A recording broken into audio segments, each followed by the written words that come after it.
Hello दोस्तों, आप सभी का स्वागत है आपके अपने परिवार मैथ मस्ती में।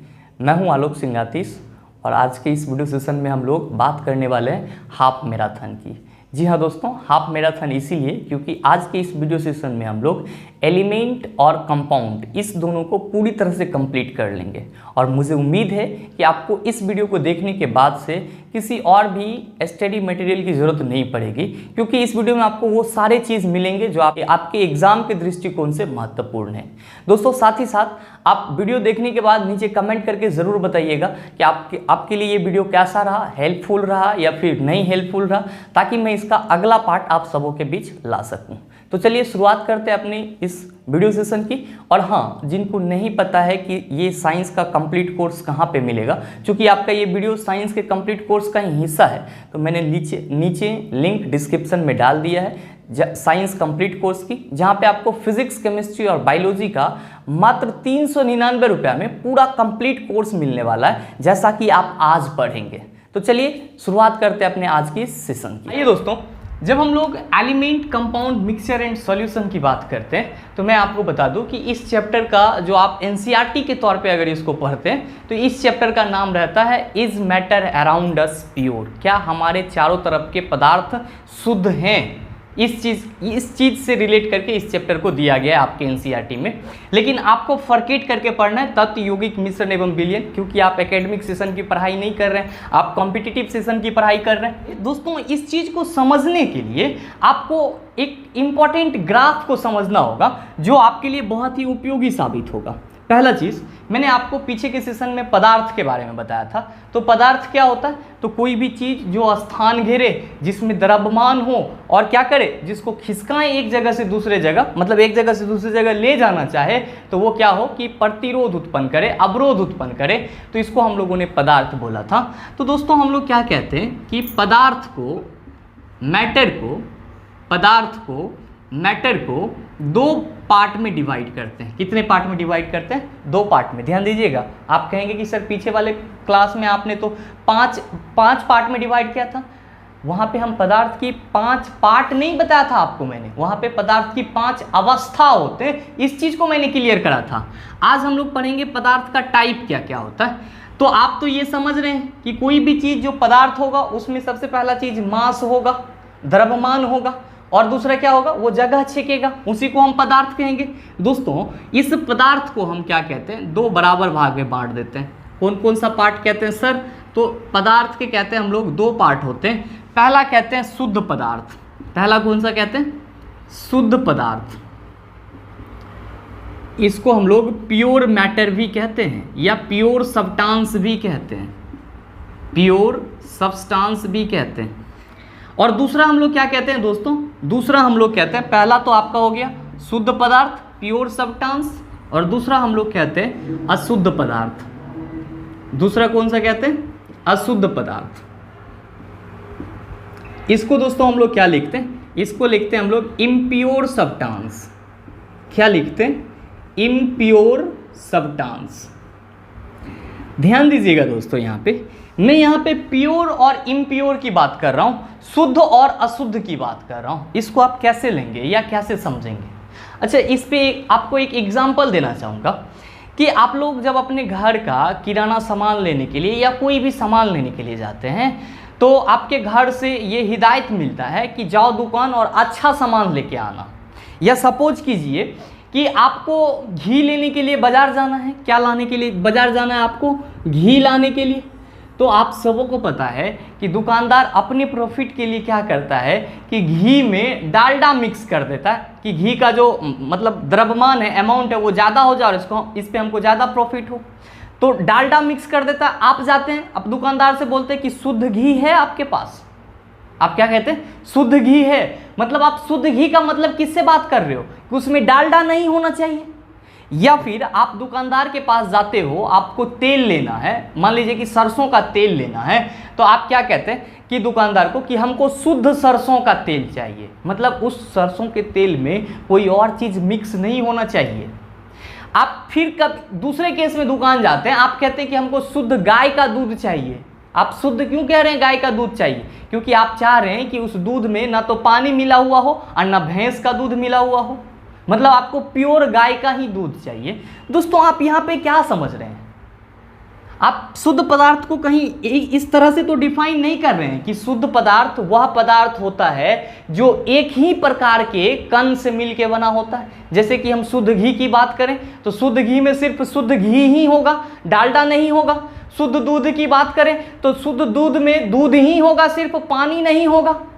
शुद्ध सरसों की तेल की बात करें तो हम लोग क्या कहेंगे कि उसमें प्योर मस्टर्ड ऑयल ही होगा, और कोई ऑयल नहीं होगा, और कोई तेल नहीं होगा, मतलब और उसमें कोई मिलावट नहीं होगा। उसको हम लोगों ने शुद्ध पदार्थ के रूप में रेफर किया।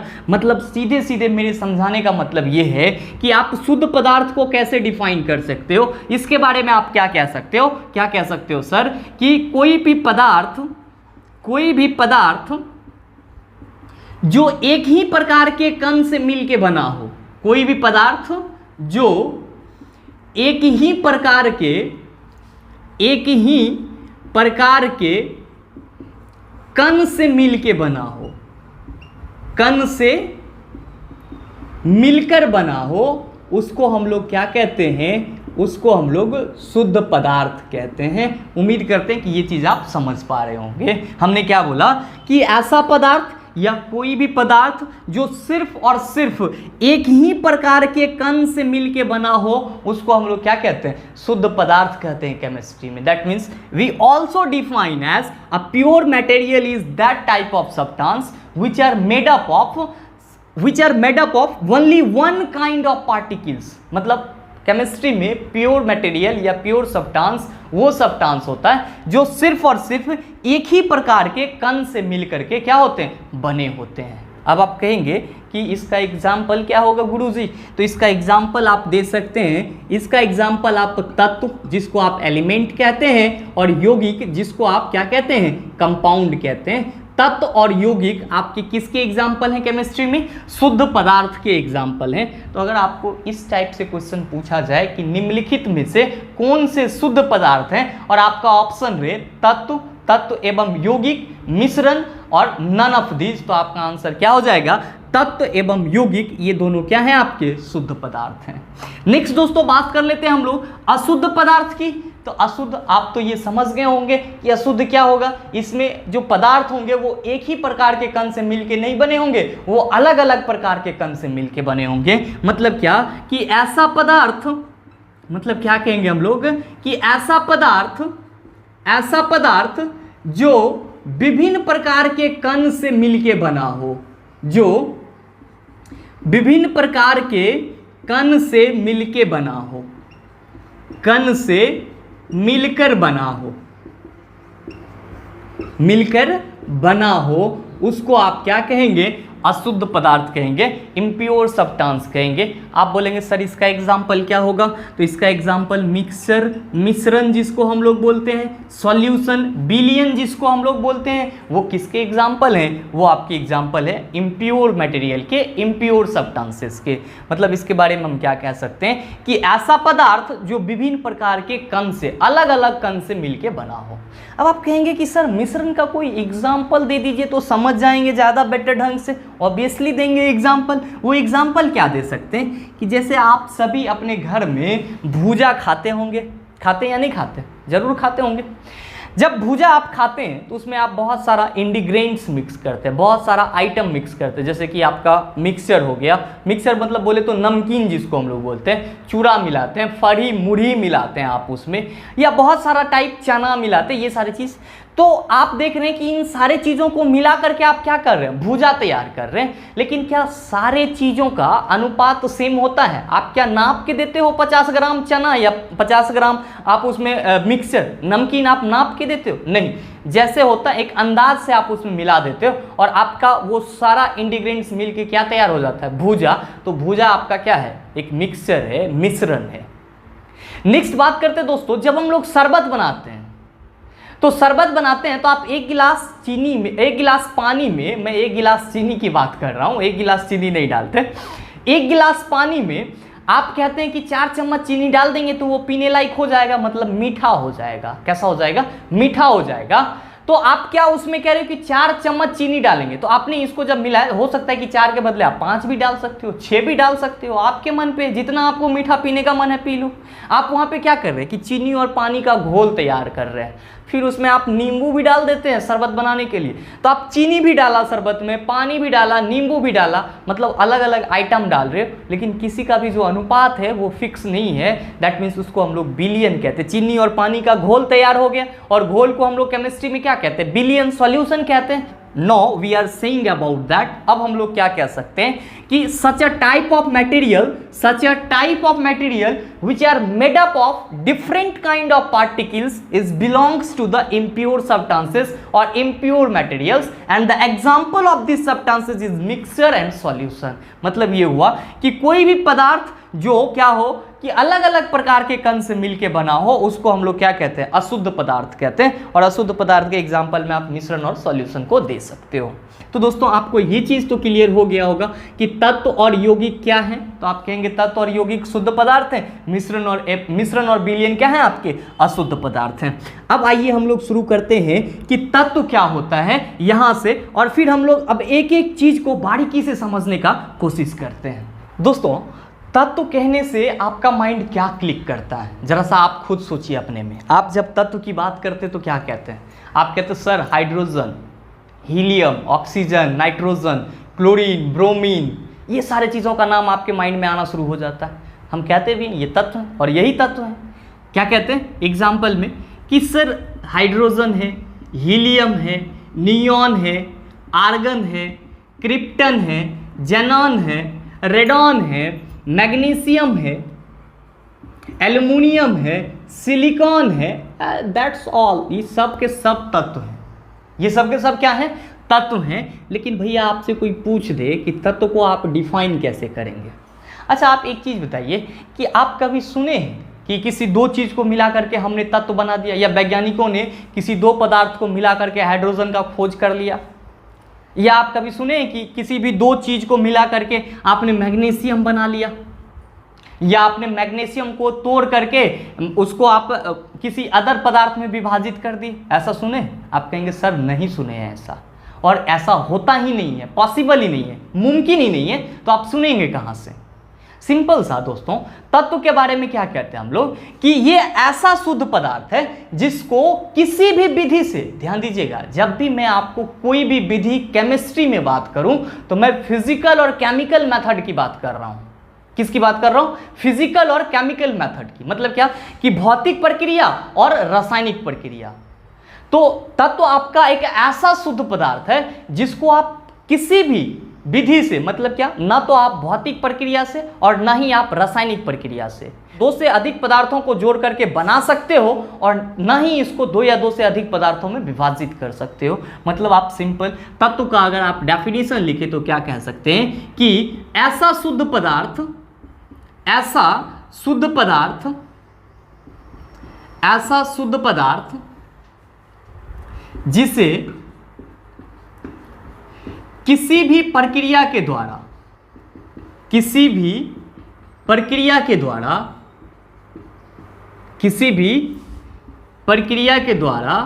दो या दो से अधिक पदार्थों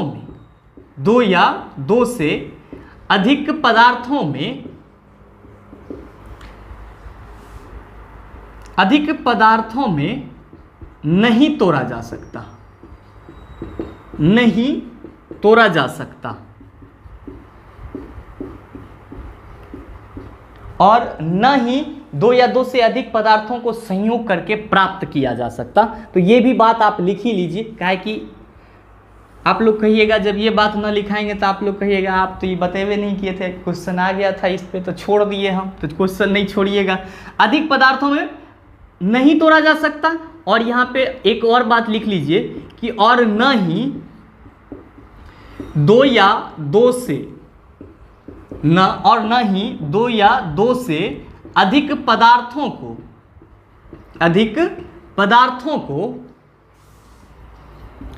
संयोग कराकर, मतलब क्या कि जोड़ करके, दो या दो से अधिक पदार्थों को जोड़ करके, संयोग कराकर प्राप्त किया जा सकता।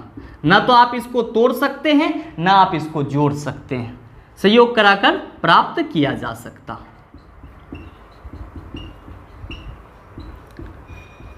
या अगर आपको इतना बड़का डेफिनेशन ना याद रहे, आपको बोझ लगे पढ़ने में ये चीज़, तो सिंपल इतना वो याद रख सकते हैं ना कि वैसा शुद्ध पदार्थ जिसको किसी भी अन्य टुकड़ा में विभाजित नहीं किया जा सकता है, तत्व कहलाता है। और आप एग्जाम्पल क्या सब दे सकते हैं, अभी जस्ट मैंने आपको दिया, हाइड्रोजन से लेकर के हीलियम, नियोन, बोरॉन, जो बोलना है आप, कार्बन, नाइट्रोजन, जितना बार एग्जाम्पल देंगे उतना बार अलग अलग तत्व का नाम लिखा जाएगा, तो आप इसको लिख सकते हैं। अब दोस्तों आपको ध्यान देना है इस चीज पे कि जो आपका पदार्थ तत्व होता है वो इलेक्ट्रॉनिक रूप से, इलेक्ट्रॉनिक संरचना के अनुसार इस पे कोई भी आवेश नहीं होता। तत्व जो होते हैं वो क्या होता है, विद्युततः उदासीन होते हैं। तत्व क्या होते हैं, तत्व उदासीन होते हैं। क्या होता है, उदासीन होता है, इस पे कोई चार्ज नहीं होता। तत्व आपका न्यूट्रल होता है, ठीक है। और सबसे इंपॉर्टेंट चीज याद रखेंगे कि तत्व का जो सूक्ष्मतम कण होता है, तत्व का सूक्ष्मतम कण, तत्व का सूक्ष्मतम कण क्या होता है, परमाणु होता है। क्या होता है, परमाणु, एटम होता है। ये चीज आपके एग्जाम में पूछा जाता है दोस्तों कि तत्व का सूक्ष्मतम कण क्या कहलाता है, तो तत्व का सूक्ष्मतम कण आपका परमाणु कहलाता है, एटम कहलाता है। और तत्व क्या होते हैं, उदासीन होते हैं। और आपने अगर कहीं से भी थोड़ा बहुत पढ़ा होगा तो आपको पता होगा कि कोई भी परमाणु क्या होता है, विद्युततः उदासीन होता है, क्योंकि परमाणु में बराबर संख्या में इलेक्ट्रॉन भी होते हैं और बराबर संख्या में प्रोटॉन भी होता है, ठीक है। तो यहाँ पे तत्व का सूक्ष्मतम कण परमाणु है, इसका मतलब ये हुआ कि कोई भी तत्व जो है वो परमाणु से मिलकर बना हुआ है। और परमाणु क्या होता है, विद्युततः उदासीन होता है, न्यूट्रल होता है, इसीलिए आपका तत्व भी क्या होता है, न्यूट्रल होता है। आपका तत्व भी क्या होता है, न्यूट्रल होता है। अब बात आती है दोस्तों कि सर ये तो एक बेसिक पॉइंट थी कि तत्व उदासीन होता है, तत्व का सूक्ष्मतम कण परमाणु होता है, ये सारी चीज़ें। लेकिन आप ये बताओ सर कि आज के समय में, अभी तक में हमारे पास what are the total number of element, total number of element कितने हैं। तो दोस्तों मैं आपको बता दूं कि अभी तक वैज्ञानिकों ने तत्व का जो टोटल संख्या खोजा है, अगर आप बात करें तत्व की कुल संख्या की, टोटल नंबर ऑफ एलिमेंट की, किसकी बात कर रहे हैं, एलिमेंट के टोटल नंबर की, तो आप क्या कहेंगे कि तत्व की जो कुल संख्या है वो कितनी है, 118। कितनी है दोस्तों, 118। और सबसे मेन इंपॉर्टेंट पॉइंट आपका ये कि इसमें, इस 118 तत्व में कुछ तत्व ऐसे हैं जो आपके प्रकृति से प्राप्त हैं और कुछ ऐसे हैं जिसको लैब में तैयार किया जा चुका है या लैब में तैयार होता है। तो इसमें से तत्व जो आपका प्रकृति में मिलता है, नेचर में मिलता है, तत्व जो प्रकृति में मिलता है, आप इसको ये कह सकते हैं, तत्व जो प्रकृति में मिलता है उसकी कुल संख्या कितनी है दोस्तों, 98। कितनी है आपका, 98। और जो आपका तत्व कृत्रिम रूप से बनाया जाता है उसकी कुल संख्या कितनी है, 22। आप कह सकते हैं कि तत्व जो कृत्रिम रूप से प्राप्त किया जाता है, मतलब जिसको हम लोग कृत्रिम रूप से, मतलब क्या हुआ, जिसको ह्यूमन एफर्ट के द्वारा मैन मेड तरीके से प्राप्त किया जाता है। तो तत्व जो कृत्रिम तरीके से प्राप्त किया जाता है, कृत्रिम तरीके से प्राप्त किया जाता है, उसकी टोटल संख्या कितनी है, तो उसकी टोटल संख्या है आपका 22। कितनी है उसकी टोटल संख्या, 22 है आपका। अच्छा दोस्तों यहाँ पे ये चीज़ कंफ्यूज हो गया ना, मैंने आपको टोटल 118 बताया और यहाँ पे 98 मैंने बोल दिया कि ये प्रकृति से प्राप्त होता और ये 22, गलत है, ये 22 नहीं होगा, यहाँ पे 20 कर लेंगे, ठीक है। कि तत्व जो है आपका प्रकृति में मिलता है कितना, 98, और तत्व जो कृत्रिम तरीके से प्राप्त किया जाता है वो कितना है आपका, 20 है। वो कितना है आपका, 20। दोस्तों इस पे एक और पॉपुलर सा क्वेश्चन पूछता है, कौन सा पॉपुलर क्वेश्चन, कि आपके जो बॉडी है उसमें कौन सा तत्व सबसे ज़्यादा होता है। तो आप इसको स्टार मार्क दे करके ये लिखेंगे कि मानव शरीर में या शरीर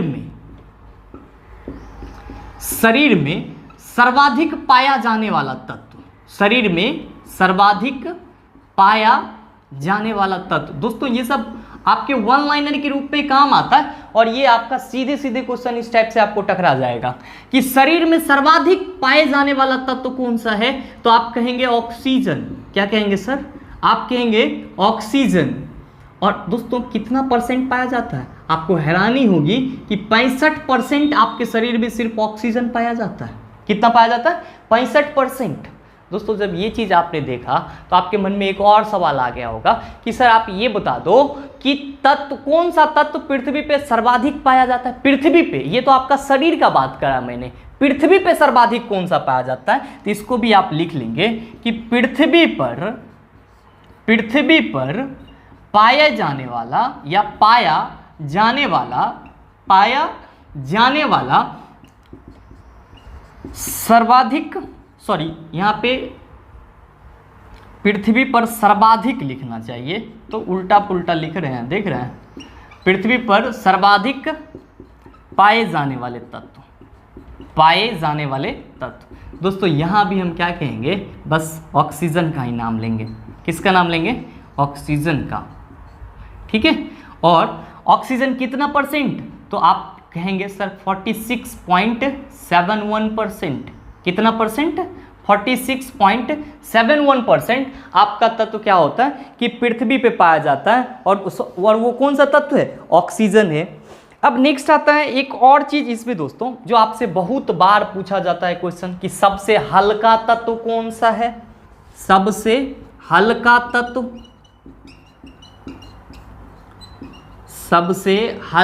तत्व। और एक और आपसे क्वेश्चन पूछा जाता है, सबसे हल्का तत्व के बाद सबसे भारी तत्व कौन सा है? सबसे भारी तत्व कौन सा है? अब इसके बारे में हम क्या कहेंगे? एक मिनट रुकिए, इंक खत्म हो रहा है। अब इसके बारे में आपसे जब पूछे कि सबसे हल्का तत्व, तब दोस्तों आप क्या कहेंगे? हाइड्रोजन कहेंगे। कौन सा कहेंगे? हाइड्रोजन। हाइड्रोजन आपका क्या है कि सबसे हल्का तत्व है। बहुत बार पूछा गया है ये सब क्वेश्चन। अब है नेक्स्ट कि सबसे भारी तत्व कौन सा है? तो याद रखेंगे दोस्तों ऑस्मियम। कौन सा तत्व है आपका सबसे भारी? ऑस्मियम आपका सबसे भारी तत्व है। दोस्तों अब इसके बाद यहां पे आप देखो कि शरीर में सर्वाधिक पाए जाने वाला तत्व ऑक्सीजन 65%। अगर आपसे पूछ दे कि ऑक्सीजन के बाद शरीर में सबसे ज़्यादा कौन सा तत्व पाया जाता है, तो आपको पता है कि हर एक ऑर्गेनिज्म का निर्माण कार्बन से होता है। किससे होता है? कार्बन से। क्योंकि वाइटल फोर्स थ्योरी भी यही कहता है। ये आपका जे बर्जीलियस का था वाइटल फोर्स थ्योरी। तो उन्होंने क्या बताया था कि जो जितने भी कार्बनिक मटेरियल हैं वो सारे ऑर्गेनिज्म से प्राप्त होते हैं। मतलब ये चीज़ तो फिक्स है ना, और आप समझते भी हैं कि हम हो, आप हो, पेड़ हो, पौधा हो, सब में कार्बन की परसेंटेज होती है। तो मानव शरीर में सर्वाधिक क्या मिलता है आपको? ऑक्सीजन। और दूसरा सर्वाधिक तत्व कौन सा मिलता है मानव शरीर में? कार्बन मिलता है। भैया कौन सा मिलता है? कार्बन मिलता है। आप इस चीज को याद रखेंगे। नेक्स्ट, पृथ्वी पर सर्वाधिक पाए जाने वाले तत्व तो ऑक्सीजन है। अब बोलेंगे ऑक्सीजन के बाद पृथ्वी पर सर्वाधिक कौन सा तत्व पाया जाता है? मतलब क्या कि पृथ्वी पर पाया जाने वाला दूसरा सर्वाधिक तत्व, तो कहेंगे भैया केकर नाम लेंगे? तो सिलिकॉन का नाम लेंगे। किसका नाम लेंगे? सिलिकॉन का। पृथ्वी पर पाए जाने वाला, यहां पे मैं लिख दे रहा हूं सेकेंड, दूसरा आपका सर्वाधिक तत्व कौन सा मिलेगा? सिलिकॉन मिलेगा। तो आप इस चीज को याद रखेंगे। एक चीज और दोस्तों आपसे बार बार पूछा जाता है एग्जाम में। देखिए ये सब चीज ऐसे होते हैं ना कि आपको कंफ्यूज कर देते हैं। आप पढ़ते कुछ और है, वहां जाने के बाद आपको कंफ्यूजन पैदा हो जाता है कि ये क्या होगा, इसका आंसर क्या होगा। वो आपका कौन सा है कि ये भी क्वेश्चन आपको पूछा जाता है क्या कि ब्रह्मांड में, ध्यान दीजिएगा मैं यहां पे लिख रहा हूं, ब्रह्मांड में दूसरा सबसे प्रचुर मात्रा में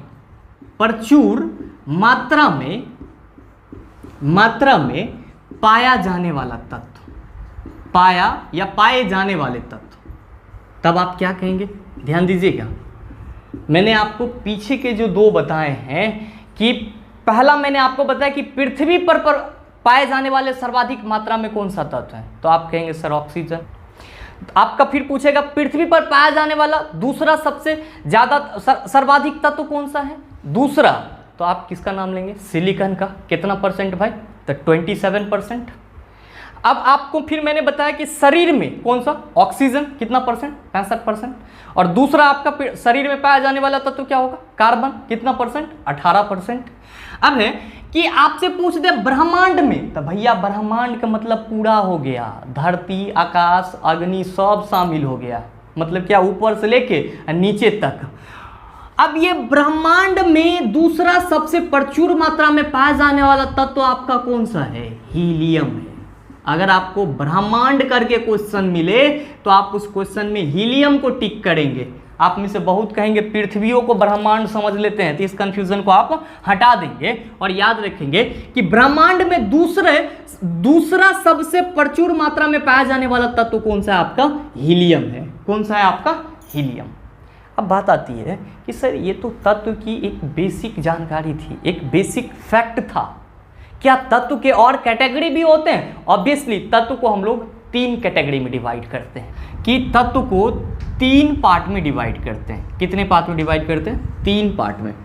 दोस्तों तत्व को हम लोग एलिमेंट भी बोलते हैं। क्या बोलते हैं? एलिमेंट। अब आप देख रहे हैं कि तत्व को हम 3 पार्ट में डिवाइड कर रहे हैं, और पहले पार्ट को हम कहते हैं धातु। पहले को क्या कहते हैं? धातु, जिसको हम लोग मेटल के नाम से भी जानते हैं, और दूसरे को हम लोग कहते हैं अधातु, जिसको हम लोग नॉन मेटल के नाम से जानते हैं। अच्छा 1 मिनट में मेटल और नॉन मेटल लिख दूं, क्योंकि आप में से बहुत कहेंगे आप तो अंग्रेजी लिखे ही नहीं, और क्वेश्चन तो अंग्रेजी में ही आ गया। तो मेटल और नॉन मेटल, धातु और अधातु। और दोस्तों एक और इसका कैटेगरीज होता है, वो कैटेगरी क्या है? उपधातु का। वो कैटेगरी क्या है? उपधातु का, जिसको हम लोग कहते हैं मेटालॉइड। जिसको हम लोग क्या कहते हैं? मेटालॉइड कहते हैं। मतलब अब आप क्या कहेंगे कि तत्व को 3 भाग में बांटा गया है।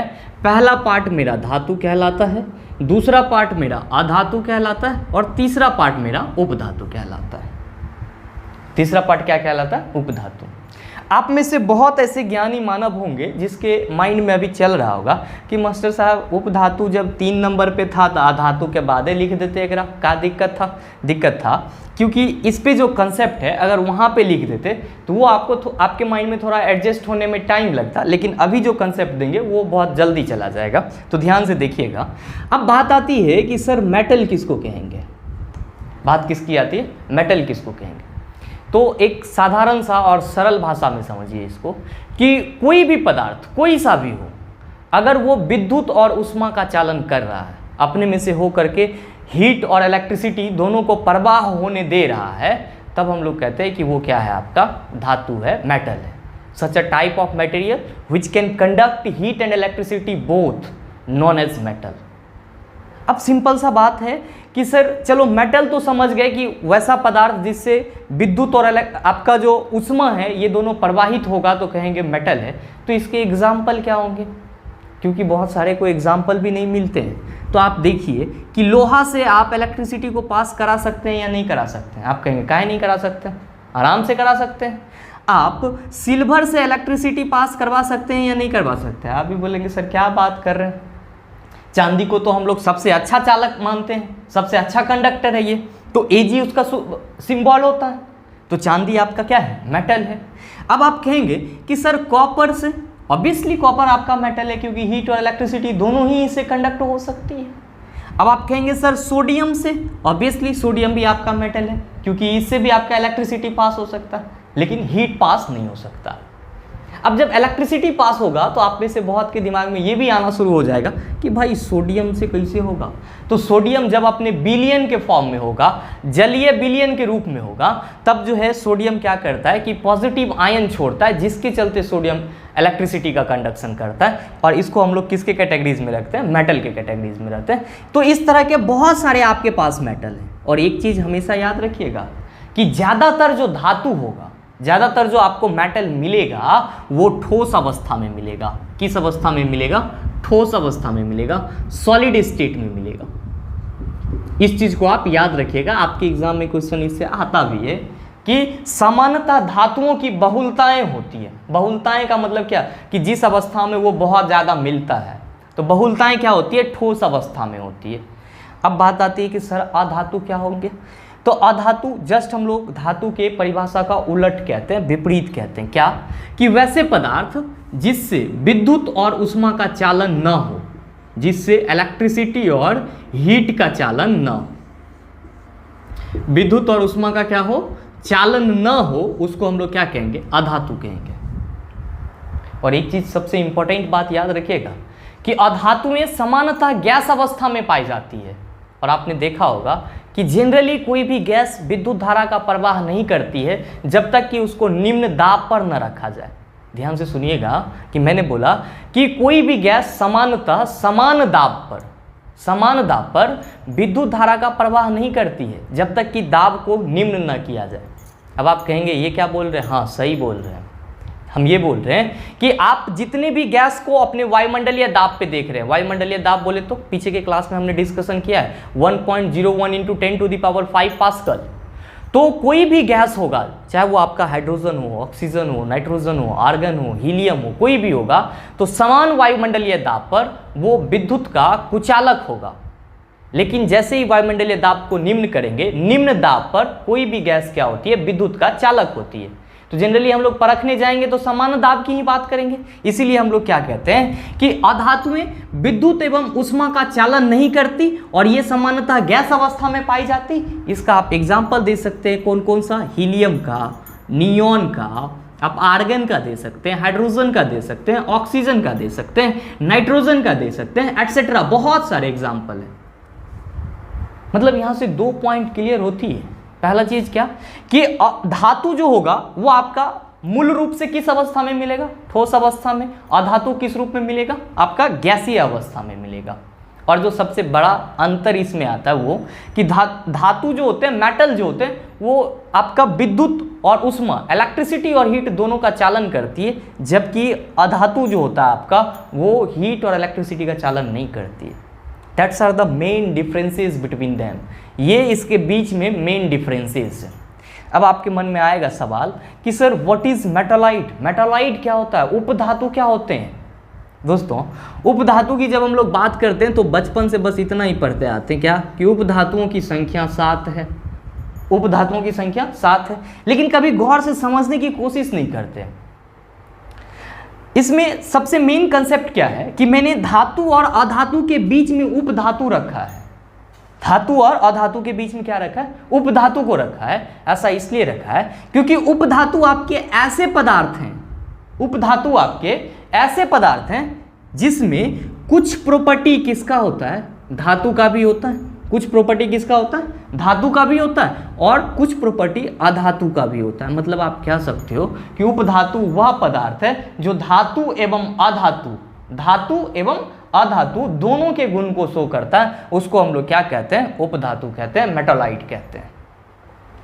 अब आपके मन में आएगा कि सर इसके क्या कोई एग्जाम्पल हो सकते हैं? बहुत सारे एग्जाम्पल हैं, बहुत सारे, मतलब 7 इसके एग्जाम्पल हैं।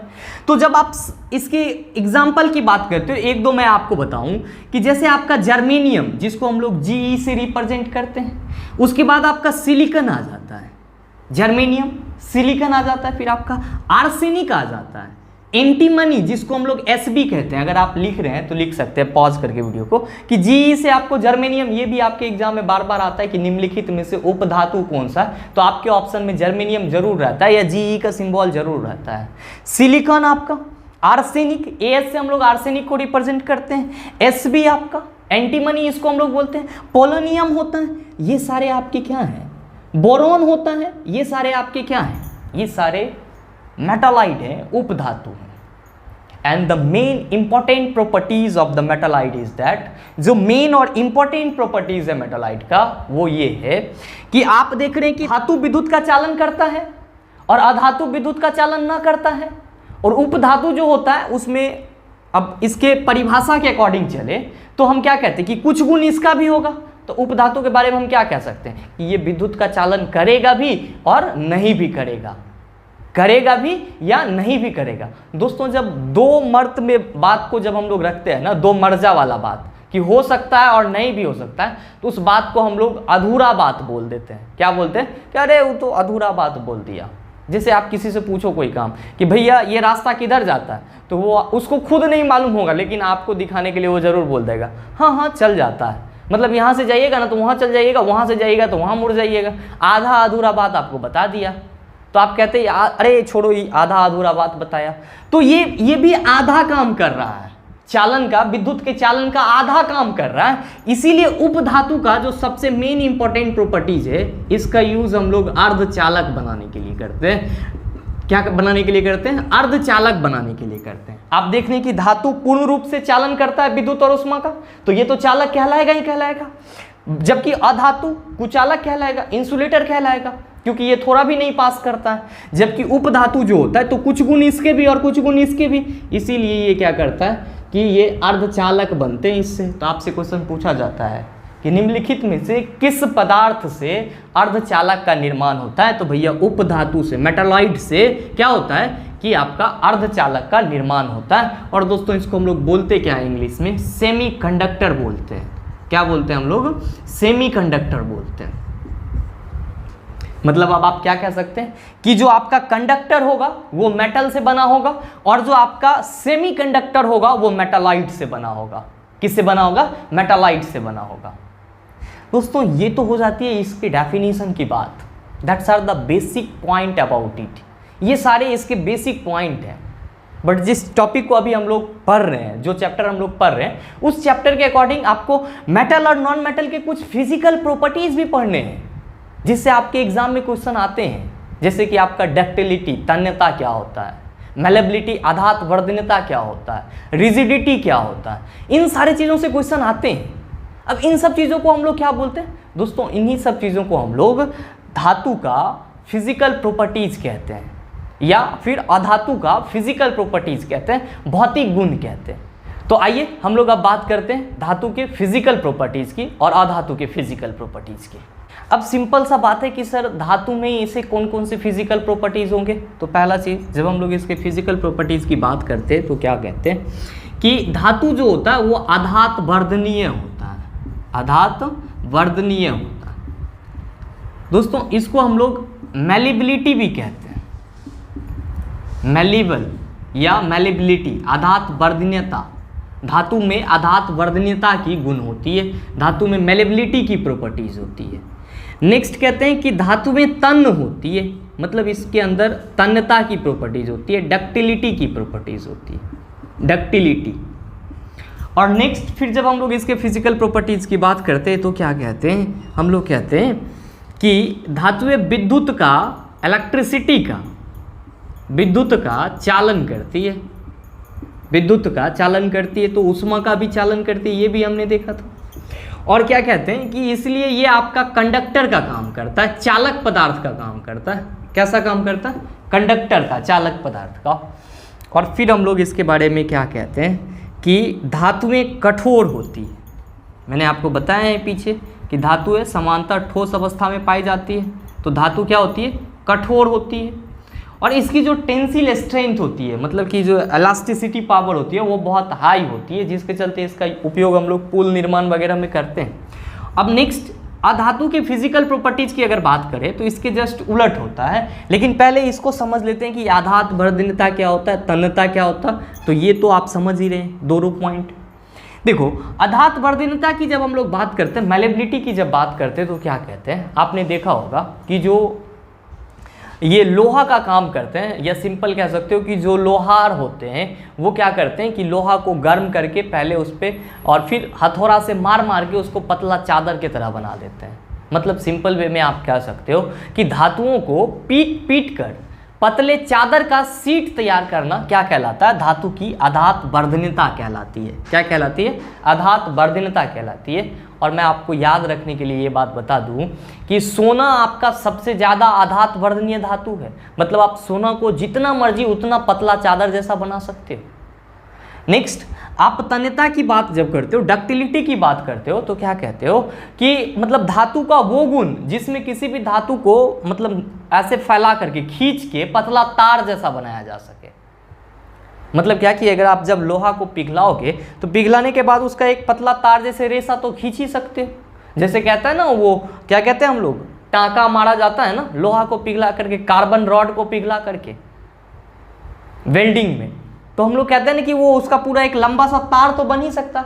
मतलब क्या, धातु को खींच करके पतला तार जैसी बनाने की जो गुण होता है, या धातुओं को खींचने पर पतला तार जैसे बनने की जो गुण होती है, धातुओं की इसी गुण को हम लोग क्या कहते हैं, तन्यता कहते हैं, डक्टिलिटी कहते हैं। और याद रखिएगा, अगर आपसे कभी पूछ दे कि सबसे ज़्यादा तन्य धातु कौन सा है, तो आप सिंपल वे में कहेंगे सोना है सबसे ज़्यादा, मतलब दोनों है, सोना आपका आधात वर्धनीय भी है और सबसे ज़्यादा तन्य धातु भी है। अब ये तो समझ ही रहे हैं कि ये धातु जो होती है वो इलेक्ट्रिसिटी का चालन करती है। क्यों करती है? क्योंकि धातु में मुक्त अवस्था में इलेक्ट्रॉन पाए जाते हैं, इसीलिए धातु विद्युत का चालन करती है। और साथ ही साथ ऊष्मा का भी एक जगह से दूसरी जगह क्या करती है, हस्तांतरण करती है। और धातु कठोर होती है, जब ठोस होगी तो कठोर तो होना ही। नेक्स्ट, आपका जो अधातु होता है, एक सबसे इंपॉर्टेंट प्रॉपर्टीज, और धातु को अगर आप पीटेंगे तो उससे आवाज निकलेगा, उसको हम लोग बोलते हैं सोनोरसनेस की प्रॉपर्टीज, सोनोरसनेस बोलते हैं, मतलब साउंड उत्पन्न होता है, धातुओं को पीटने पर ध्वनि उत्पन्न होती है। दूसरा आप ये भी कह सकते हैं कि धातु जो होता है वो चमकीला होते हैं। धातु क्या होते हैं? बहुत ज़्यादा चमकीला होते हैं। That's are also called their physical properties. ये भी आपके धातु के क्या कहलाते हैं? फिजिकल प्रॉपर्टीज कहलाते हैं। नेक्स्ट, अधातु के जब आप भौतिक गुण की बात करेंगे तो सबसे पहला कहेंगे कि ये धूसर रंग का होता है। जैसे कि आप कोयला की बात कर लो, कोयला का कलर कैसा होता है? धूसर होता है। कोयला आपको चमकीला दिखाई पड़ता है? नहीं दिखाई पड़ता। दूसरा, अब फिर आप करोगे कि आप जब किसी भी अधातु को, जैसे कि आपने ये भी देखा कि अधातुएं सामान्यतः गैस अवस्था में पाई जाती है, तो जब कोई दो गैस आपस में एक दूसरे के साथ टकराता है तो क्या कोई आवाज निकलती है? कोई आवाज नहीं निकलती, मतलब अधातुएं पीटने पर ध्वनि उत्पन्न नहीं करती है। नेक्स्ट जो सबसे इंपॉर्टेंट प्रॉपर्टीज है अधातु का, वो ये कि अधातु भंगुर होती है। अधातु क्या होती है? भंगुर होती है, मतलब इसके अंदर ब्रिटलनेस की प्रॉपर्टीज होती है। आप लोगों ने नाम सुना होगा इसका, ब्रिटलनेस। ब्रिटलनेस बोलते हैं इसको हम लोग। भंगुरता, भंगुरता का मतलब जैसे ही आप उसको टच करोगे वो भुरभुरा जैसे हो जाएगा, मतलब पूरी तरह से भखर जाएगा। जबकि जो धातु है उसको अगर आप पीटोगे तो वो क्या हो जाएगा? पतला चादर जैसा बनना शुरू हो जाएगा। तो सिंपल सा बात है कि अधातु को आप पीट तो सकते नहीं, इस पे आप हैमरिंग कर नहीं सकते, और अगर हैमरिंग करेंगे तो वो भुरभुरा होता है, भंगुर हो जाएगा, टूट के पूरी तरह से बिखर जाएगा। नेक्स्ट और चीज, अधातु में अगर पीटा नहीं जा सकती तो उसके अंदर न तो आधात वर्धनीयता की प्रॉपर्टी होगी और न ही डक्टिलिटी की प्रॉपर्टी होगी। इस बात को आप याद रखेंगे, क्योंकि इसका मतलब होता है पीट के पतला चादर बनाना और इसका मतलब होता है खींच के लंबा तार बनाना। इन दोनों में से कोई भी प्रॉपर्टीज इसके पास नहीं होती है, अधातु के पास नहीं होती है। नेक्स्ट, अब अधातु जो है वो विद्युत का चालन भी नहीं करती है। ये चीज आपने इसके डेफिनेशन में ही देखा था। और अधातु, यहाँ पे आपने देखा कि धातु कठोर होती है, तो अधातुएं सामान्यतः मुलायम होती है। ये आपका कैसा होता है? मुलायम होता है, सॉफ्ट होता है। अब नेक्स्ट जो आपके मन में खल रहा होगा, क्योंकि अभी जस्ट मैंने आपको बताया कि धातु विद्युत का चालन करती है, तो क्यों करती है? तो इसके अंदर मुक्त इलेक्ट्रॉन पाए जाते हैं। क्या होता है? स्वतंत्र अवस्था में इलेक्ट्रॉन पाए जाते हैं। आपके माइंड में ये चीज चल रहा होगा कि अधातु क्यों नहीं विद्युत का चालन करेगी? अधातु विद्युत का चालन इसलिए नहीं करेगी क्योंकि अधातु में मुक्त अवस्था में इलेक्ट्रॉन नहीं होते, इनएक्टिव स्टेट में इलेक्ट्रॉन होते हैं। मतलब क्या कि असक्रिय अवस्था में होते हैं, सक्रिय अवस्था में इलेक्ट्रॉन अधातु में नहीं होते, जिसके चलते अधातु विद्युत का चालन नहीं करती है। तो ये आपका एक मेन पॉइंट हो जाता है, आप इसको याद रख सकते हैं, विद्युत का चालन नहीं करती है। आप चाहें तो वीडियो पॉज करके इन सारी बातों को आप लिख भी सकते हैं। अब जाहिर सी बात है कि अब आप इस दोनों को अच्छे से समझ लिए होंगे कि धातु क्या होता है और अधातु क्या होता है। अब यहाँ तक कि जो भी क्वेश्चन आपसे पूछे जाएंगे उसको आप आसानी से सॉल्व कर लेंगे। लेकिन दोस्तों कुछ इससे इंपॉर्टेंट पॉइंट के भी क्वेश्चन आते हैं। जैसे आपके एग्जाम में पूछा जाता है कि द्रव अवस्था में पाया जाने वाला धातु कौन सा होता है। आपका ये भी पूछा जाता है कि कौन सा ऐसा अधातु है जो विद्युत का चालन करता है। आपसे ये भी क्वेश्चन पूछा जाता है कि धातु जो सॉफ्ट अवस्था में पाई जाती है, धातु जिसको चाकू से काटा जा सकता है। दोस्तों ये सारे आपके बहुत ही इंपॉर्टेंट पॉइंट है जो आपके प्रत्येक एग्जाम में आते हैं। तो आइए धातु और अधातु से संबंधित उस मेन पॉइंट को भी देख लेते हैं, और आप अपने नोट कॉपी में हेडिंग दीजिए एग्जाम पॉइंट। आइए दोस्तों कुछ एग्जाम पॉइंट को भी देख लेते हैं जो धातु और अधातु से रिलेटेड हैं और आपके एग्जाम में पूछे जाते हैं। पहला है आपका कि पृथ्वी पर सर्वाधिक मात्रा में पाए जाने वाले धातु। दोस्तों आप में से बहुत सारे इसको देख करके पीछे की क्लास वाला चीज़ याद कर लिए होंगे कि पृथ्वी पर सर्वाधिक मिलने वाला आपका तत्व कौन सा है, तो आप कहते हैं सर ऑक्सीजन है। शरीर में सर्वाधिक मिलने वाला तत्व क्या है, तो आप कहते हैं ऑक्सीजन। ध्यान दीजिएगा, मैं तत्व की बात कर रहा हूँ, तब आप कह रहे हैं ऑक्सीजन है। यहाँ पे आपसे क्या लिखा गया है, आपसे पूछा गया है कि पृथ्वी पर सर्वाधिक मात्रा में पाए जाने वाला धातु कौन सा है, तो आप क्या कहेंगे दोस्तों, आप कहेंगे एल्युमिनियम। आपका आंसर क्या होगा, एल्युमिनियम होगा। नेक्स्ट है आपसे पूछा गया कि द्रव धातु कौन सा, मतलब वे धातु जो आपका कमरे के तापमान पर द्रव अवस्था में पाई जाती है, या सिंपल वे में आप कह सकते हो कि ऐसा धातु जो द्रव अवस्था में पाई जाती है, तो आप कहेंगे पारा। क्या कहेंगे, पारा, या फिर आप लिखेंगे Hg। ध्यान देंगे दोस्तों, यहाँ पे आपको ये भी पूछा जा सकता है कि निम्नलिखित में से कौन सी धातु कमरे के तापमान पर द्रव अवस्था में पाई जाती है, तो ध्यान देंगे पारा आपका कमरे के तापमान पे भी आपका क्या होता है, द्रव अवस्था में पाया जाता है। अच्छा, ये कमरा का तापमान क्या होता है, कमरा का तापमान वो तापमान होता है जहाँ पे हमारा बॉडी एडजस्ट कर पाता है। सामान्यतः हम लोग क्या कहते हैं कि हम लोग 23 से 25 डिग्री सेल्सियस के बीच में कंफर्टेबल रूप से रह जाते हैं। तो दोस्तों बहुत जगह आपको मिलेगा कि कमरे का तापमान 23 डिग्री सेल्सियस है, 25 डिग्री सेल्सियस है, लेकिन मेरा सजेशन मानिए, आपसे अगर कोई भी पूछे कि कमरे का तापमान किसको बोलते हैं, तो आप कहेंगे कि क्या, कि कमरे का तापमान वो तापमान होता है जिस पर हम लोग का शरीर आराम से रह सके, और ये तापमान होता है 23 डिग्री से 25 डिग्री सेल्सियस के बीच में आपका बॉडी आराम से रह जाएगा, मतलब उतना गर्मी बर्दाश्त कर लेगा। नेक्स्ट है द्रव अधातु, तो आपका द्रव अधातु ब्रोमीन हो जाएगा। ये भी आपका बहुत बार पूछा जाता है क्वेश्चन। सबसे अधिक आधात वर्धनीय एवं तन्य धातु, अभी जस्ट आपको मैंने बताया सोना, जिसको हम लोग Au भी कहते हैं। क्या कहते हैं, Au। नेक्स्ट है सबसे हल्का धातु, ध्यान दीजिएगा, आपसे ये भी पूछा जा सकता है सबसे हल्का तत्व। तो सबसे हल्का अगर तत्व पूछेगा तो आंसर हाइड्रोजन होगा, लेकिन आपसे सबसे हल्का धातु पूछा है तो इसका आंसर लिथियम हो जाएगा। क्या हो जाएगा, लिथियम हो जाएगा। नेक्स्ट है कि मिट्टी के तेल में रखे जाने वाला धातु। दोस्तों मिट्टी के तेल में धातु को क्यों रखते हैं, मिट्टी के तेल में वही धातु रखा जाता है जो बहुत ज़्यादा एक्टिव होता है, सक्रिय होता है। हम लोग कहते हैं सोडियम को रखते हैं, क्यों, क्योंकि सोडियम को मिट्टी तेल में ना रखेंगे तो सोडियम ऑक्सीजन के साथ अभिक्रिया करके सोडियम ऑक्साइड बना लेगा, तो जिस काम के लिए हम सोडियम लाए उसका तो कोई यूज ही नहीं हुआ। इसीलिए अभिक्रिया ना हो, अभिक्रिया से बचाने के लिए हम लोग क्या करते हैं कि सोडियम को किस में रखते हैं, मिट्टी के तेल में रखते हैं। किस में रखते हैं, मिट्टी के तेल में रखते हैं। आइए कुछ और पॉइंट है जो आपके लिए बेहद उपयोगी हैं, उसको भी देखते हैं हम लोग। आइए दोस्तों, नेक्स्ट जो हम लोग का कुछ इंपॉर्टेंट एग्जाम पॉइंट है वो ये है, विद्युत का सुचालक अधातु। जी हाँ, सही सुन रहे। अभी आप कहेंगे कि सर अभी आपने बताया कि अधातु विद्युत का कुचालक होती है, लेकिन आप फिर करें सुचालक होती है। अब बाद है वो कौन है, ग्रेफाइट। एक्चुअली ये ग्रेफाइट क्या है, तो ये ग्रेफाइट आपका कार्बन का अपरूप है, या सिंपल कह सकते हो कि जो पेंसिल होता है उसमें ग्रेफाइट मौजूद होता है। आप जब उसको इलेक्ट्रिसिटी देंगे या अपने बोर्ड में कनेक्ट करेंगे तो उसमें आपको झटका लगेगा, तो आप ऐसा प्रयोग मत कीजिएगा, ऐसा होता है। हम लोग क्या कहते हैं कि जो विद्युत का सुचालक अधातु है वो कौन सा है, ग्रेफाइट है। और ये क्या है आपका, कार्बन का अपरूप है। कार्बन के समानांतर 3 अपरूप हम लोग के एग्जाम में बार बार पूछा जाता है, कौन कौन सा, तो पहला हीरा के बारे में पूछा जाता है जो कार्बन का ही अपरूप है, और दूसरा ग्रेफाइट के बारे में जो कार्बन का ही अपरूप है, और तीसरा बक्की बॉल के बारे में जिसको हम लोग बक्की मिस्टर फ्लोरिड भी बोलते हैं, और वो उसमें कार्बन के 60 परमाणु होते हैं। तो ये तीनों अपरूप कहलाते हैं। तो कार्बन के एक अपरूप जो है आपके ग्रेफाइट, वो विद्युत का सुचालक होते हैं, और ये क्या है आपका अपवाद है। नेक्स्ट, चाकू से काटे जाने वाला धातु कौन सा है, तो चाकू से काटे जाने वाला धातु अभी आपने जस्ट पढ़ा कि धातु जो होती है वो क्या होता है कि कठोर होता है, जबकि हम यहाँ कह रहे चाकू से काटे जाने वाला कौन सा धातु होगा, तो जो चाकू से काटे जाने वाला धातु है वो आपका पोटेशियम है। कौन सा है, पोटेशियम।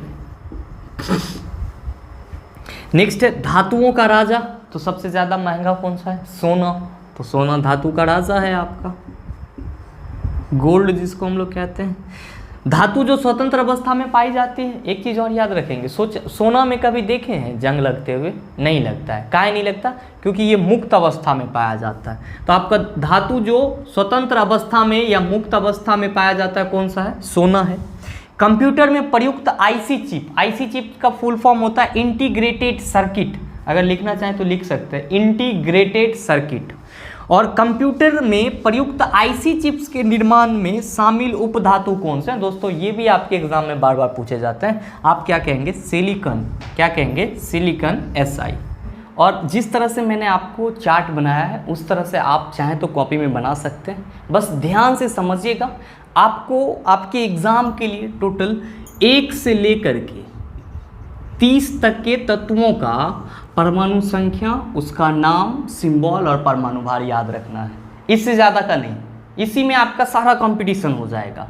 और आप अगर इंग्लिश में नोट्स बना रहे हैं तो यहाँ पे परमाणु संख्या को आप एटॉमिक नंबर लिख सकते हैं, एटॉमिक नंबर।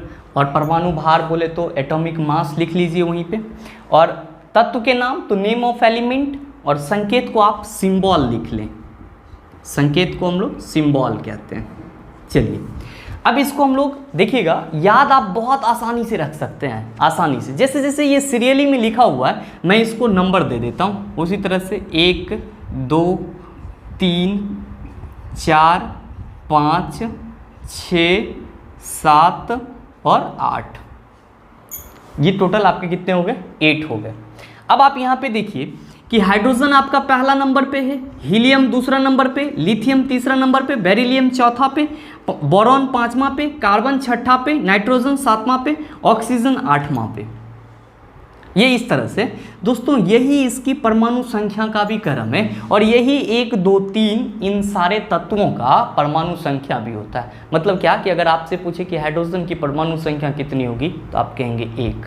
आपसे पूछे कि हीलियम की परमाणु संख्या कितनी होगी तो आप कहेंगे 2। लिथियम की परमाणु संख्या कितनी होगी तो आप कहेंगे 3। इस तरह से आप कह सकते हैं।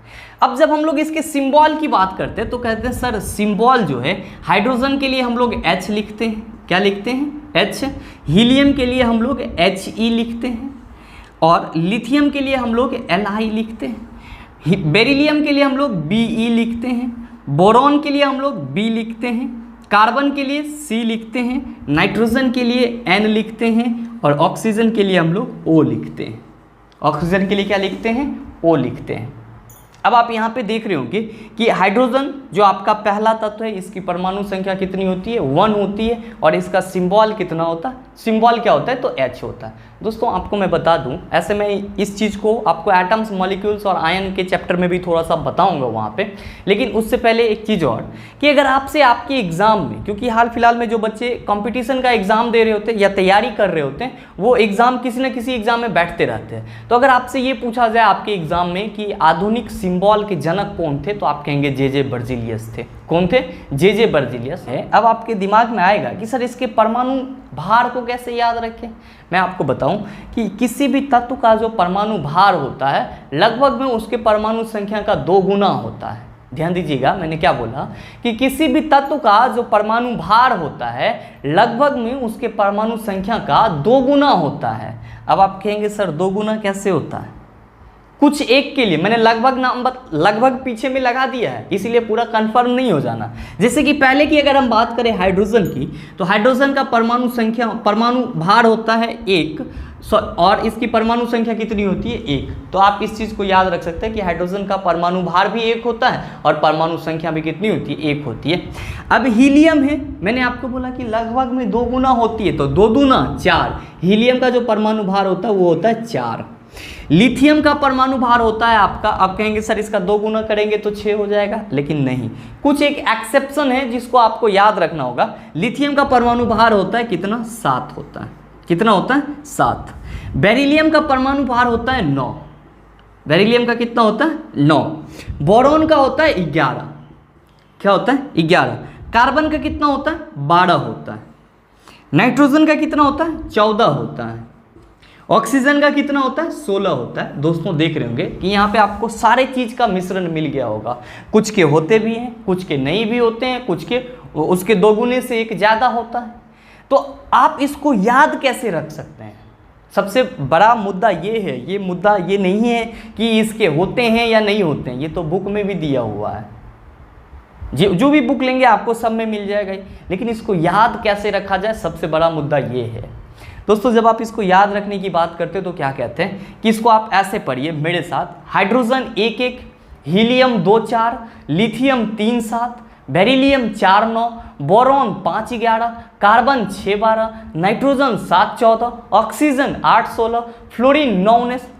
फ्लोरीन पे अभी नहीं गए हैं, आपको पढ़ना इसी तरह से, इसी क्रम में क्या कि hydrogen 1-1, helium 2-4, lithium 3-7, beryllium 4-9, boron 5-11, carbon 6-12। अगर आप इस तरह से पढ़ेंगे तो 2-4 बार जब आप रिपीट करेंगे तो जो अल्टर सा होगा, जो दो गुना नहीं होगा, वो तो आपके माइंड में सेट हो जाएगा, जैसे मेरे माइंड में सेट हो चुका है कि आपको अगर हम नींद में भी आप हमसे पूछिएगा कि बेरिलियम का परमाणु भार कितना होगा, तो हम कहेंगे 9।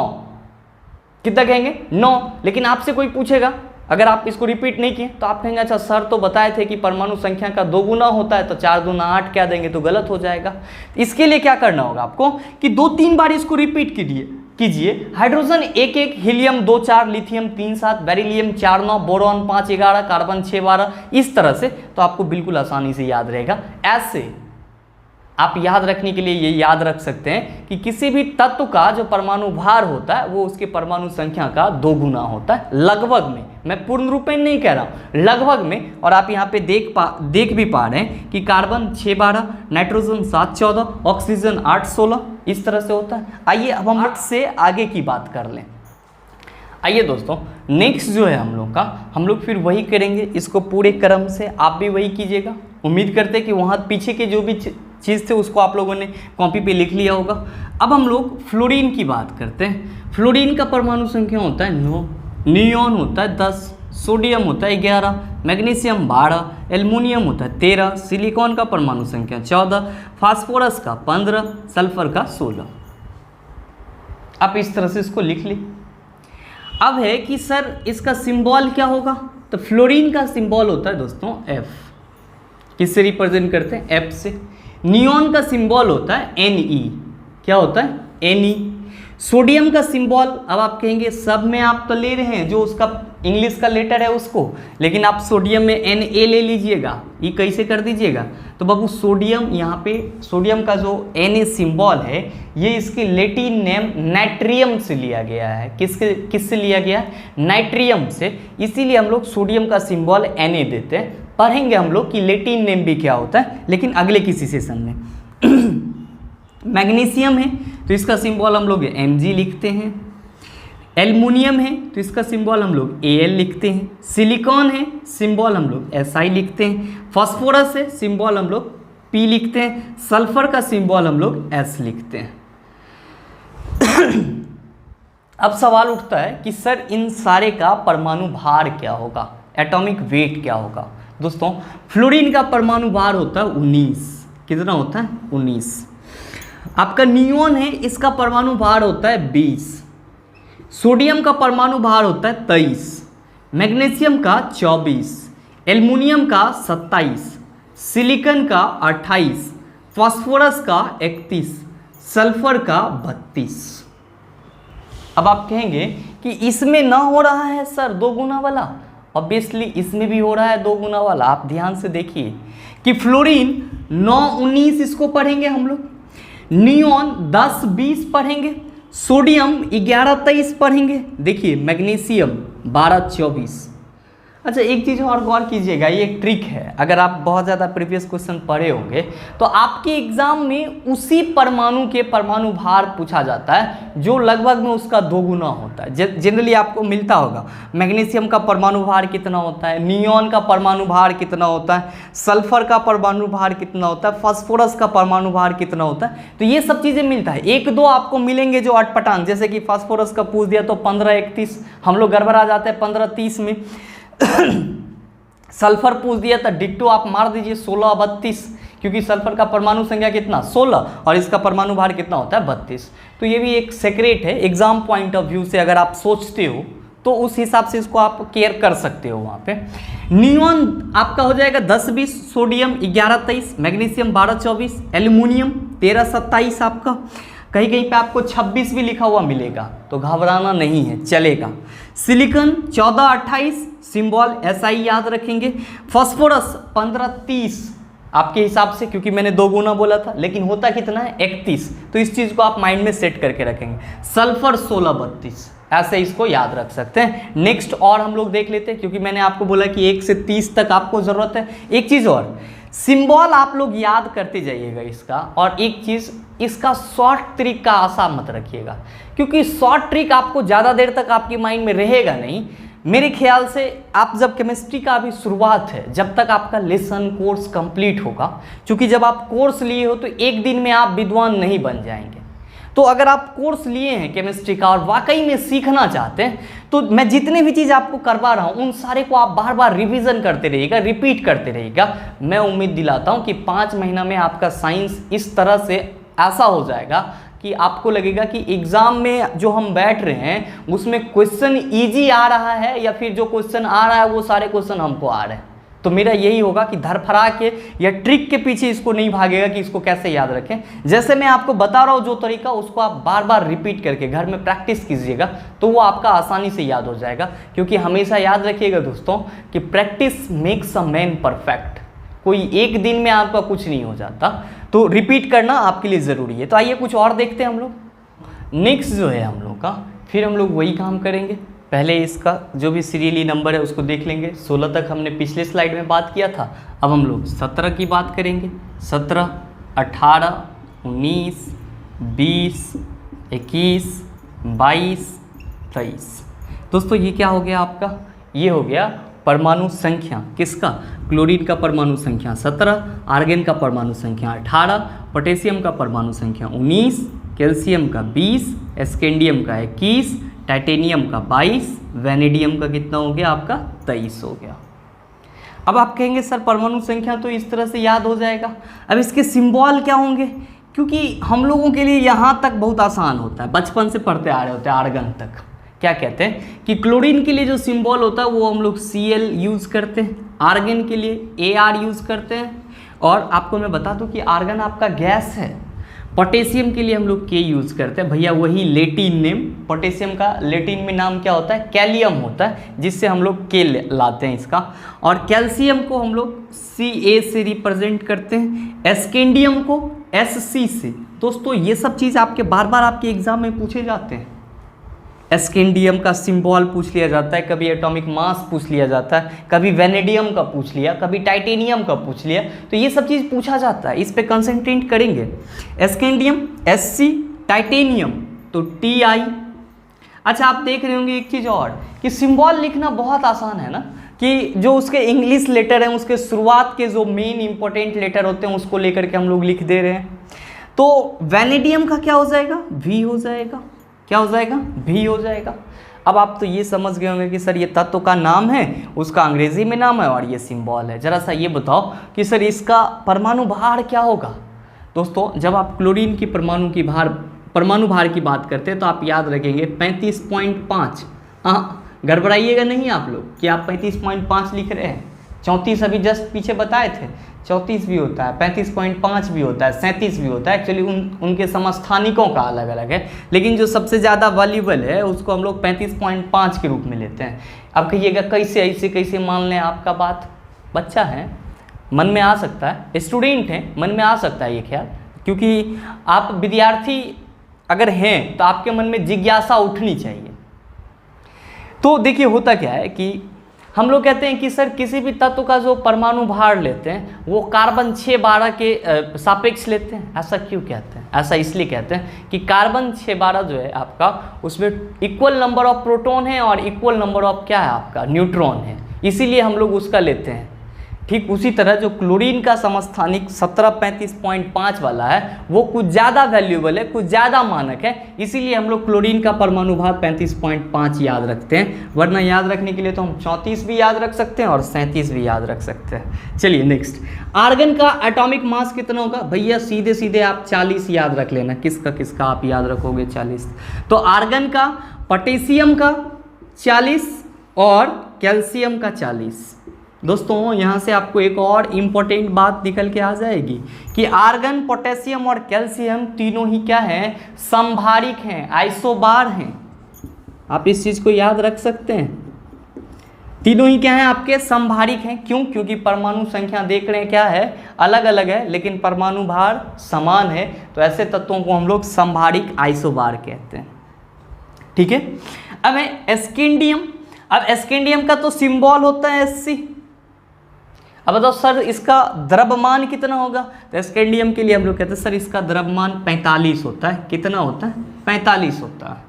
अब देखो दशमलव में भी कहीं पे मिलेगा तो उतना ज़्यादा इसको नहीं लेना है कि एग्जैक्ट वैल्यू ही आपको याद रहे। टाइटेनियम Ti होता है, इसका परमाणु द्रव्यमान कितना होगा? तो कहते हैं सर इसका परमाणु द्रव्यमान 47 होता है। कितना होता है? 47 होता है। वेनेडियम, तो इसका जो परमाणु द्रव्यमान होता है वो आपका होता है 50। मतलब क्या कि आप इसको इस तरह से याद रख सकते हो, chlorine 1735.5, argon 1840, potassium 1940, calcium 2040, scandium 2145, titanium 2247, vanadium 2350। इस तरह से अगर आप पढ़ के 3-4 बार देखते हैं बिल्कुल आसानी से याद रहेगी। आइए आपका जो और 7 बचा हुआ है उसको भी देखते हैं। आइए दोस्तों नेक्स्ट जो है हम लोग का, अब इसको भी हम लोग क्या करेंगे, पहले सीरियली से लिख लें। अभी हम लोगों ने कहाँ तक देखा था? 23 तक देखा था।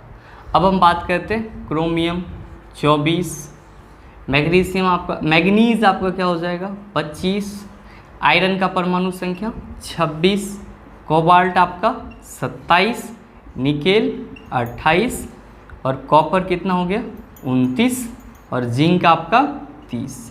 दोस्तों इतना अगर आप याद रखते हैं तो आपके एग्ज़ाम के लिए ये काफ़ी है, इससे ज़्यादा आपको एग्ज़ाम में मिलेगा ही नहीं देखने के लिए। अब देखिए कि क्रोमियम का हम लोग सिंबल कैसे याद रखेंगे, तो Cr बोलते हैं। ध्यान दीजिएगा इन सब तत्वों का आपसे सिंबल भी पूछा जाता है आपके एग्ज़ाम में। तो आपसे पूछे कि क्रोमियम का सिंबल तो Cr कहिएगा, मैग्नीज तो Mn, आयरन इसको हम लोग Fe कहते हैं। क्यों कहते हैं? क्योंकि आयरन जो है, ये जो Fe है, आयरन के लैटिन नेम फेरस से लिया गया है, या कहीं कहीं पे आपको ये फेरम भी लिखा हुआ मिलेगा। कोबाल्ट Co इसका सिंबल होता है, निकेल Ni, कॉपर तो Cu कहते हैं हम लोग। अब आप कहेंगे कि कॉपर को आप Cu काहे लिख रहे हैं, Co क्यों नहीं लिख दिए? ऐसा इसलिए नहीं लिख दिए कि कॉपर का लैटिन नेम होता है क्यूपरम, Cuprum। तो कॉपर आपका लैटिन वर्ड क्यूपरम से लिया गया है, तो इसीलिए हम लोगों ने यहाँ पे इसका सिंबल Cu लिखा। जिंक तो इसका हम लोग सिंबल लिखेंगे Zn। क्या लिखेंगे? Zn। अब दोस्तों यहाँ से जो इन आपका 7 का परमाणु भार है, इसको थोड़ा सा आपको पॉइंट में, या आप कह दो कि थोड़ा सा ऐसे नंबर है जो अटपटांग है, लेकिन कोई दिक्कत नहीं है। आप इसको 1-2 बार प्रैक्टिस कीजिए, आसानी से हो जाएगा। देखिए क्रोमियम के बारे में क्या कहते हैं कि सर क्रोमियम का जो परमाणु संख्या होता है वो होता है 24 और इसका परमाणु भार होता है 52। कितना होता है? 52। मैग्नीज का परमाणु संख्या 25 और इसका परमाणु भार होता है 55। कितना होता है? 55 होता है। फेरस 26, 56 बहुत बार याद रखे होंगे और आपके लगभग एग्जाम में पूछे जाते हैं ये चीज़।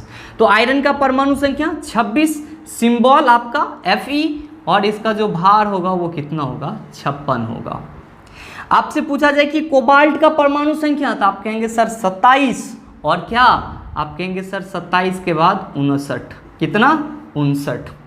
नेक्स्ट आप कहेंगे कि निकेल का सर, तो निकेल का आपका हो जाएगा, 1 मिनट रुक जाइए।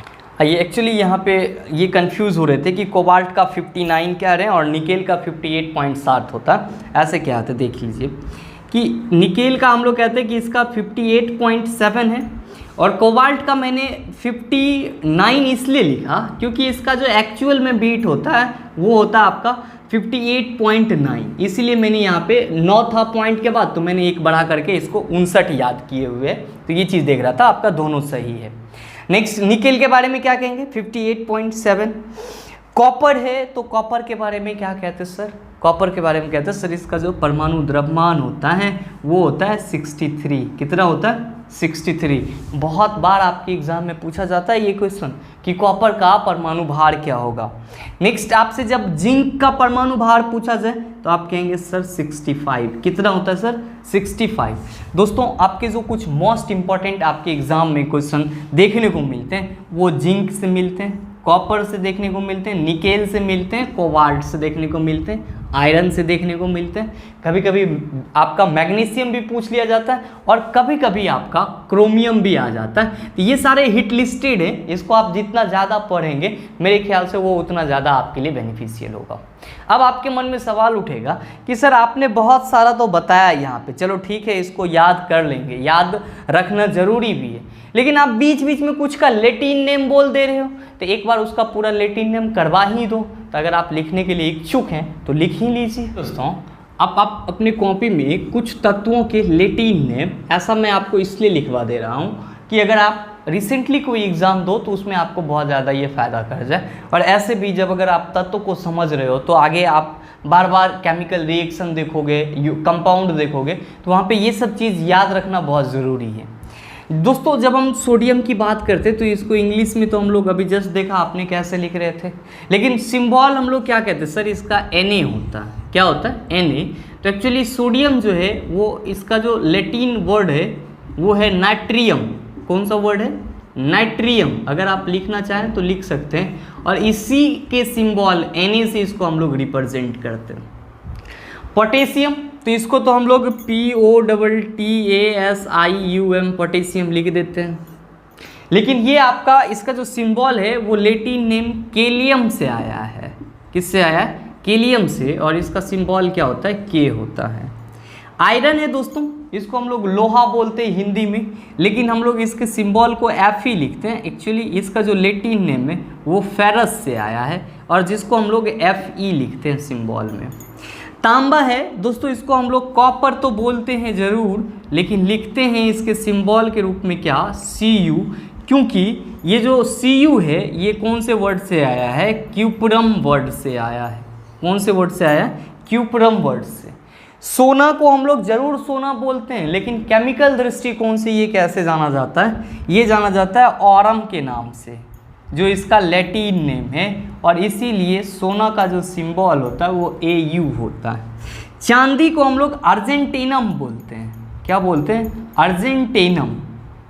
और इसलिए इसका सिंबल हम लोग क्या यूज़ करते हैं? AG यूज़ करते हैं। क्या यूज़ करते हैं? AG। और सीसा के लिए हम लोग लेड बोलते हैं इसको, लेकिन एक्चुअली में इसका जो लैटिन नेम होता है वो पलम्बम होता है। क्या होता है? पलम्बम। और इसीलिए इसका सिंबल हम लोग PB से यूज़ करते हैं। टीन है, इसको हम लोग एस्टेनम कहते हैं। क्या कहते हैं? एस्टेनम। लैटिन वर्ड है ये एस्टेनम, और इसके लिए सिंबल हम लोग SN का यूज़ करते हैं। किसका यूज़ करते हैं? SN का। एंटीमनी ये आपका उपधातु है। एंटीमनी क्या है? आपका उपधातु है, और इसका जो लैटिन नेम होता है वो होता है आपका एस्टीबियम। क्या होता है? एस्टीबियम। और इसको हम लोग SB से रिप्रेजेंट करते हैं। किससे रिप्रेजेंट करते हैं? SB से। टंगस्टन का होता है वाल्फ्रम। वाल्फ्रम लैटिन नेम, जिसको हम लोग किससे रिप्रेजेंट करते हैं? W से रिप्रेजेंट करते हैं। और पारा को हम लोग बोलते हैं हाइड्रागिरम। हाइड्रागिरम इसका लैटिन नेम है, और इसका जो सिंबल देते हैं हम लोग क्या देते हैं? Hg देते हैं। आप देख पा रहे होंगे कि यहाँ पे जितने भी तत्व हैं वो सारे के सारे उनका जो सिंबल है वो लैटिन नाम से लिया गया। दोस्तों इस टाइप के क्वेश्चन भी आपसे आपके एग्जाम में पूछे जाते हैं लैटिन नाम से संबंधित।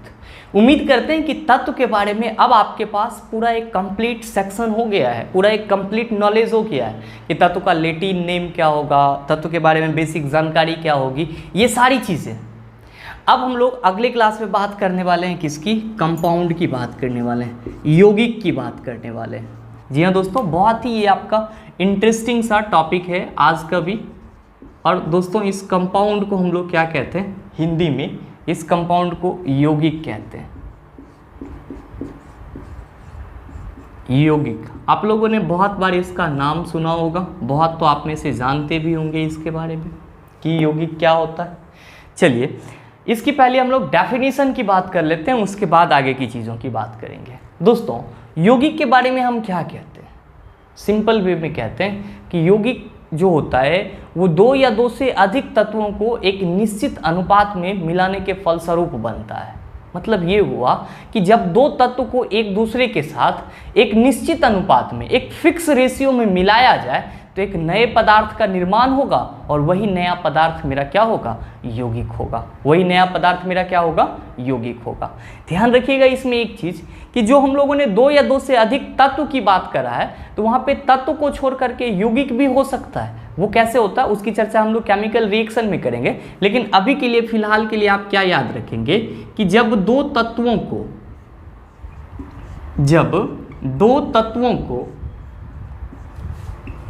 को आपस में एक निश्चित अनुपात में मिलाया जाता है, आपस में एक निश्चित अनुपात में मिलाया जाता है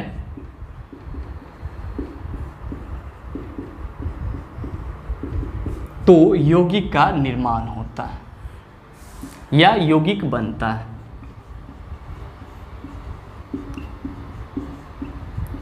तो यौगिक का निर्माण होता है या यौगिक बनता है। अब आप कहेंगे सर ये तो इसकी डेफिनेशन की बात हो गई, इसका एग्जाम्पल क्या हो सकता है? बहुत सारे एग्जाम्पल हैं आपके पास। जैसे कि आप बात कर लेते हो H2O की, वाटर की, हाइड्रोजन ऑक्साइड हम लोग बोलते हैं इसको, कार्बन डाइऑक्साइड CO2 की बात कर लेते हो, कैल्शियम कार्बोनेट की बात कर लेते हो, HCl की बात कर लेते हो, H2SO4 की बात कर लेते हो। बहुत सारे आपके पास यौगिक हैं, एटसेट्रा आप कह सकते हो। और इसको आप डिफाइन भी कर सकते हो बहुत ही बिल्कुल आसान तरीके से कि 2 तत्वों को आपस में एक निश्चित अनुपात में मिलाने के फलस्वरूप यौगिक का निर्माण होता है। अगर आप इंग्लिश में लिख रहे हैं तो इसी को आप ऐसे लिख सकते हैं कि when the 2 or more than 2 elements are combined together in a fixed ratio then the compound are formed। यहाँ पे 2 तत्व या 2 से अधिक भी हो सकता है। जब 2 तत्व या 2 या 2 से अधिक, यहाँ पे लिख ही लीजिए, जब 2 या 2 से अधिक तत्व, जरूरी नहीं है कि 2 ही तत्व, 2 या 2 से अधिक तत्वों को आपस में एक निश्चित, एक फिक्स रेशियो में करेंगे, मिलाएंगे तो क्या होगा? यौगिक का निर्माण हो जाएगा, यौगिक का फॉर्मेशन हो जाएगा। दोस्तों याद रखेंगे सबसे इंपॉर्टेंट और ध्यान देने वाली बात यह है कि जब 2 तत्व आपस में एक दूसरे के साथ जुटता है तब उस जुटने की प्रक्रिया को हम लोग रासायनिक अभिक्रिया कहते हैं। क्या कहते हैं? रासायनिक अभिक्रिया कहते हैं। मतलब ये हुआ कि यौगिक का निर्माण जो होता है, कंपाउंड का जो निर्माण होता है वो रासायनिक अभिक्रिया के बाद होता है। यौगिक का निर्माण रासायनिक अभिक्रिया के उपरांत होता है, केमिकल रिएक्शन के उपरांत होता है।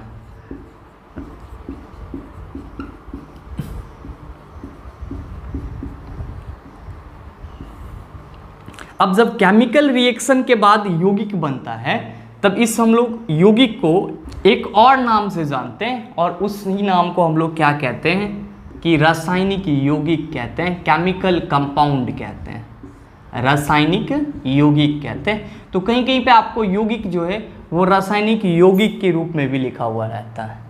तो और ये बनता कैसे है? तो रासायनिक अभिक्रिया के उपरांत बनता है। अब आप कहेंगे कि इसको जोड़ेंगे कैसे? तो सिंपल है कि अगर जैसे कि आप यहाँ पे बात करते हो कैल्शियम कार्बोनेट की, तो कैल्शियम ऑक्साइड और कार्बन डाइऑक्साइड जब दोनों रिएक्ट करेगा तो कैल्शियम कार्बोनेट बनेगा। ठीक है, अभी देखो जस्ट आपको मैंने बताया कि 2 तत्व नहीं, 2 या 2 से अधिक तत्व भी हो सकते हैं और साथ ही साथ जरूरी नहीं है कि तत्व के बीच में ही अभिक्रिया होगा तो यौगिक बनेगा। यौगिक भी हो सकता है अभिक्रिया होने के लिए। जैसे कि यहाँ पे ये जो आपका एग्जाम्पल दिख रहा है, कैल्शियम ऑक्साइड एक यौगिक है, कार्बन डाइऑक्साइड भी एक यौगिक है और इन दोनों के जुटने से कैल्शियम कार्बोनेट बना, वो भी एक यौगिक है। अब आप कहेंगे कि सर आपने यहाँ पे तत्व लिखा, वहाँ पे यौगिक का अभिक्रिया आप हमको बता रहे हैं। नहीं भाई वाह, यहाँ पे कार्बन डाइऑक्साइड की आप बात कर लो, कार्बन और ऑक्सीजन जब रिएक्ट करा तो क्या बना? कार्बन डाइऑक्साइड बना। तो आप यहाँ पे देख रहे हैं कि कार्बन आपका तत्व है, ऑक्सीजन आपका तत्व है और दोनों जब रिएक्ट किया तो कार्बन डाइऑक्साइड बना। तो कार्बन डाइऑक्साइड आपका क्या हो गया? यौगिक हो गया। मतलब ये हुआ, मेरा समझाने का जो मेन मकसद है इस चीज़ को ये कि कार्बन और ऑक्सीजन के बीच में अभिक्रिया होने के बाद कार्बन डाइऑक्साइड बना। यही मेरा क्या है, रासायनिक अभिक्रिया है। और यहाँ पे जो कार्बन डाइऑक्साइड बना, इसको या तो हम यौगिक बोल सकते हैं या फिर रासायनिक यौगिक बोल सकते हैं, केमिकल कंपाउंड बोल सकते हैं, दोनों में से कुछ भी बोल सकते हैं, चलेगा। अब आपके दिमाग में आएगा कि चलो सर ये तो हम समझ गए कि जो यौगिक होगा उसमें 2 या 2 से अधिक तत्व एक दूसरे के साथ निश्चित अनुपात में मिले होंगे, लेकिन ये निश्चित अनुपात क्या होता है, ये फिक्स रेशियो क्या होता है, इसको हम कैसे समझेंगे दोस्तों? इसी एक वर्ड को समझाने के लिए मैंने आपको पीछे के सेशन में परमाणु संख्या और परमाणु भार को बताया। देखिए यहाँ पे हम बात करते हैं पहले वाटर की, H2O की। अब जब आप वाटर की बात कर रहे हो तो आप जाहिर सी बात है कि कह रहे हो कि सर इसमें हाइड्रोजन है और ऑक्सीजन है। ऑब्वियस सी बात है, हाइड्रोजन और ऑक्सीजन के बीच जब अभिक्रिया होगी तो वाटर बनेगा आपका। अब आप कहेंगे कि सर यहाँ पे हाइड्रोजन के 2 एटम हमको दिख रहा है, क्योंकि हाइड्रोजन के 2 परमाणु हैं H2 और ऑक्सीजन के 1 परमाणु है।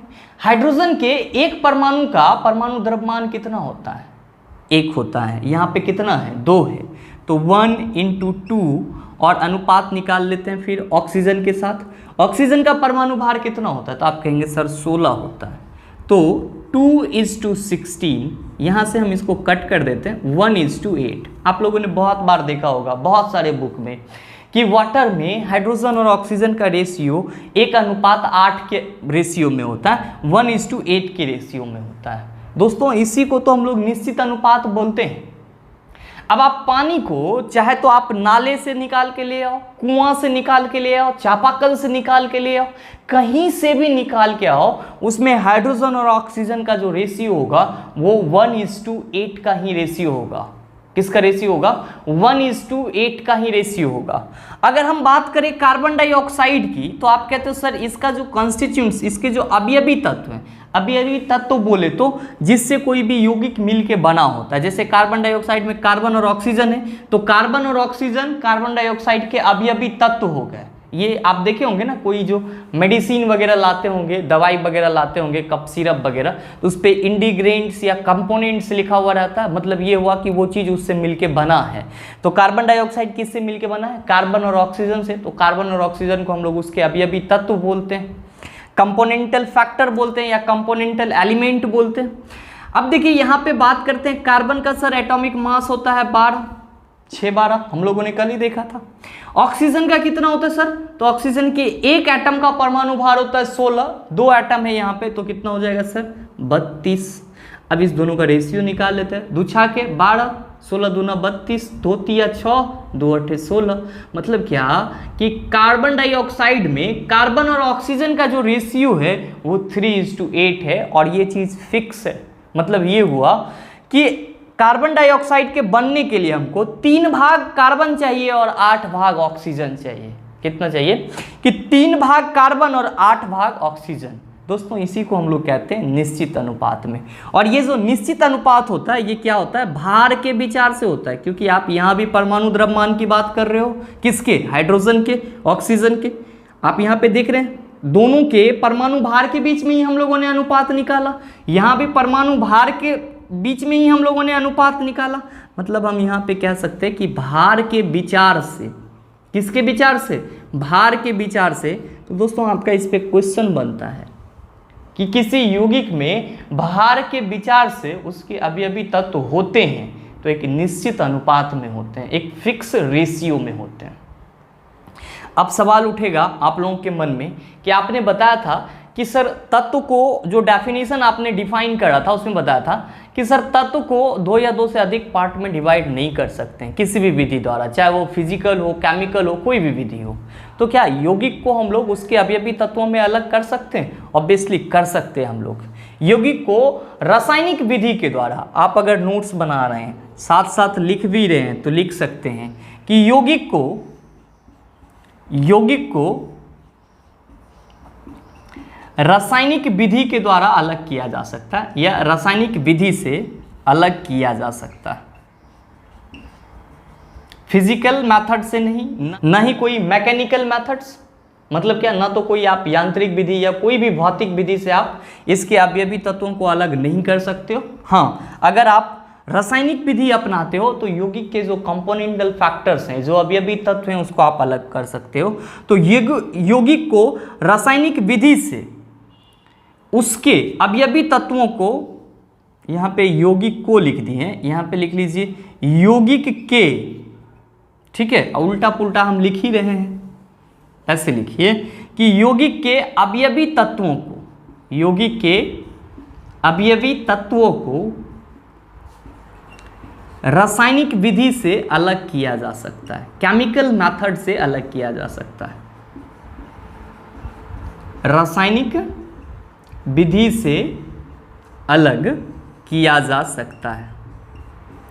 अब आप कहेंगे कैसे, खाली आप लिख दे रहे हैं यहाँ पे, इसको तो बताए ही नहीं, बता रहे हैं कैसे अलग किया जा सकता है। दोस्तों, जब आप H2O का इलेक्ट्रोलाइसिस करते हो, विद्युत अपघटन करते हो, तो आप क्या देखते हो कि हाइड्रोजन आयन अलग टूटता है और ऑक्सीजन आयन अलग टूट जाता है। तो विद्युत अपघटन आपकी कैसी प्रक्रिया है? तो रासायनिक प्रक्रिया है। मतलब जाहिर सी बात है कि यौगिक के अवयवी कणों को आप खुद ही सोचो ना, HCl में, हाइड्रोक्लोरिक एसिड में, क्या आप हाइड्रोजन और क्लोरीन को हाथ से चुन के अलग कर सकते हो क्या? जब हाथ से चुन के अलग कर ही नहीं सकते हो, मतलब फिजिकल मेथड की तो हम बात ही नहीं कर रहे हैं, हम किसकी बात कर रहे हैं? केमिकल मेथड की। तो जो काम फिजिकल ना होगा वो केमिकल से होगा। तो यौगिक के अवयवी तत्वों को रासायनिक मेथड से, केमिकल मेथड से अलग किया जा सकता है। और सबसे अहम बात ये कि आपको मैंने बताया था कि तत्व का सूक्ष्मतम कण जो होता है वो परमाणु होता है। तो आपके मन में ये भी सवाल उठ रहा होगा कि सर इस यौगिक का सूक्ष्मतम कण क्या होगा? तो स्टार मार्क देकर के ये भी लिखिएगा कि यौगिक का सूक्ष्मतम कण अणु होता है। यौगिक का सूक्ष्मतम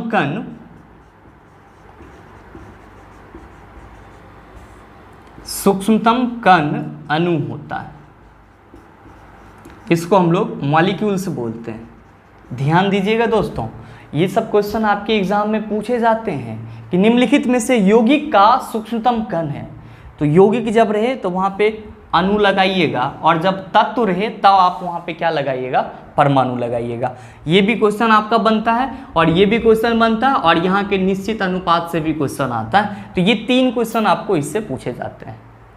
नेक्स्ट, अब आप कहेंगे कि क्या सर ये यौगिक हो गया, अब इतना ही है, इसमें आगे कुछ नहीं?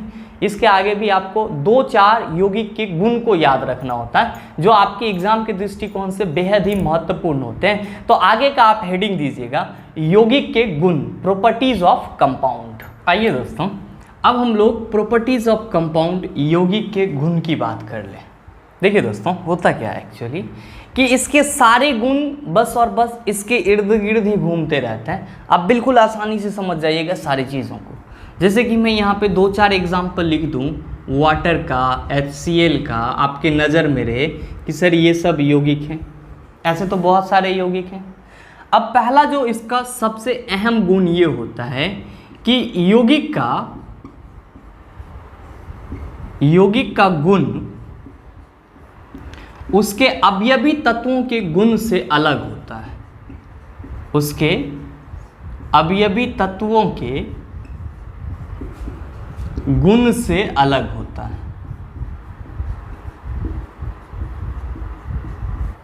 इसका मतलब क्या हुआ कि यौगिक का गुण उसके अवयवी तत्वों के गुण से अलग होता है। दोस्तों, आप वहां पे देख रहे हैं कि H2O बना है, मतलब वाटर के बनने में हाइड्रोजन और ऑक्सीजन दोनों की जरूरत पड़ी। तो हाइड्रोजन का कुछ प्रॉपर्टीज अपना होगा, ऑक्सीजन का कुछ प्रॉपर्टीज अपना होगा, और जब दोनों मिला और जब दोनों पानी बना तो पानी का गुण अलग हो गया। मतलब देखिए आप यहीं पे कि हाइड्रोजन और ऑक्सीजन दोनों ही गैस हैं, जबकि वाटर जब बना तो वाटर आपका एक लिक्विड फॉर्म है। मतलब हाइड्रोजन और ऑक्सीजन जो हैं वो पानी के अवयवी तत्व हैं, और इनका जो गुण है वो उसके बनने, यौगिक के बनने के बाद जो गुण है उस दोनों में भिन्नताएं हैं, मतलब डिफरेंसेस हैं। इसीलिए हम लोग कहते हैं कि यौगिक का जो गुण होता है उसके अवयवी तत्वों के गुण से अलग होता है। जैसे हाइड्रोजन और क्लोरीन दोनों ही गैस है, लेकिन जब दोनों एक दूसरे के साथ रिएक्ट कर जाता है तो हाइड्रोक्लोरिक एसिड बन जाता है, और एसिड की प्रॉपर्टीज अलग होती है और गैस की प्रॉपर्टीज अलग होती है। इसीलिए आपको ये चीज़ कहीं कहीं पे लिखा हुआ मिलता होगा कि यौगिक का गुण उसके अवयवी तत्वों के गुण से क्या होता है? बिल्कुल अलग होता है। कि एक जो इसका सबसे अहम गुण होता है वो ये कि यौगिक का द्रवनांक एवं क्वथनांक, यौगिक का द्रवनांक एवं क्वथनांक, इसको हम लोग दोस्तों मेल्टिंग, द्रवनांक को मेल्टिंग कहते हैं और क्वथनांक को बॉइलिंग। द्रवनांक एवं क्वथनांक निश्चित होता है। क्या होता है? फिक्स होता है, निश्चित होता है। अब नेक्स्ट जो सबसे अहम चीज है वो ये कि यौगिक जब भी बनेगा तो रासायनिक अभिक्रिया होगी। तो यौगिक के बनने में रासायनिक अभिक्रियाएं, रासायनिक अभिक्रियाएं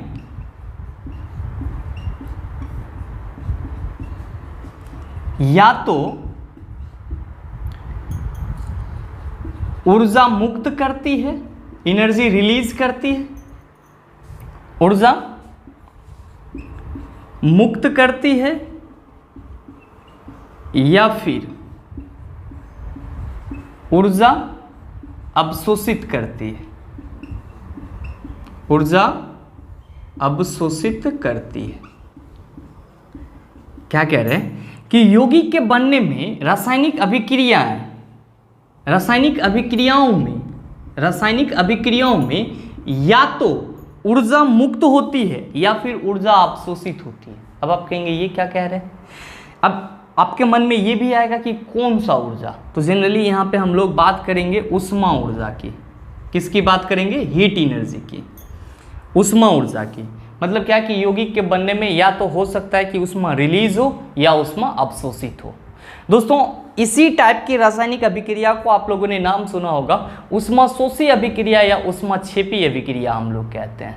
तो उष्माशोषी का मतलब हुआ मतलब अवशोषित करना। जैसे कि आप प्रकाश संश्लेषण की बात करते हो तो प्रकाश संश्लेषण में आप देखते हो कि प्लांट जो है आपका कि सूर्य से रोशनी, मिट्टी से आपका ये जल और खनिज लवण, इन और वायुमंडल से कार्बन डाइऑक्साइड, इन सबों को लेकर के सूर्य प्रकाश की उपस्थिति में गर्म होने के उपरांत वो सारे किस में बदल जाते हैं? ग्लूकोज में बदल जाते हैं। तो यहाँ पे बगैर सूर्य प्रकाश के संश्लेषण नहीं हो सकती। और एक्चुअली में सूर्य प्रकाश क्या देखता है? उष्मा ऊर्जा तो देता है। मतलब ये हुआ कि सिंपल बात है कि किसी भी रासायनिक अभिक्रिया में कि या तो उष्मा अवशोषित हो सकती है या उष्मा रिलीज हो सकती है। जैसे कि आप लोगों ने एक बहुत ही शानदार एग्जांपल अपने घर में ही देखा होगा कि आपके घर में अगर रंगाई पोताई हो रही होती है तो जब चूना को नादी में पानी में डाला जाता है तो देखते होंगे कि उसका जो तापमान होता है वो बढ़ जाता है। तो वहाँ भी एक नए यौगिक का निर्माण हो रहा है, कैल्शियम हाइड्रोक्साइड जिसको हम लोग बोलते हैं, लेकिन उष्मा वहाँ भी रिलीज हो रही है। तो सिंपल वे में हम लोग क्या कहते हैं कि यौगिक के बनने में रासायनिक अभिक्रिया जो होगी उस रासायनिक अभिक्रिया में या तो उष्मा रिलीज होगी या उष्मा अवशोषित होगी। अब जो नेक्स्ट सबसे अहम सवाल है और सबसे इसका इंपॉर्टेंट गुण कि यौगिक के अवयवी तत्व हमेशा एक निश्चित अनुपात में होते हैं। यौगिक के अवयवी तत्व हमेशा एक निश्चित अनुपात में होते हैं।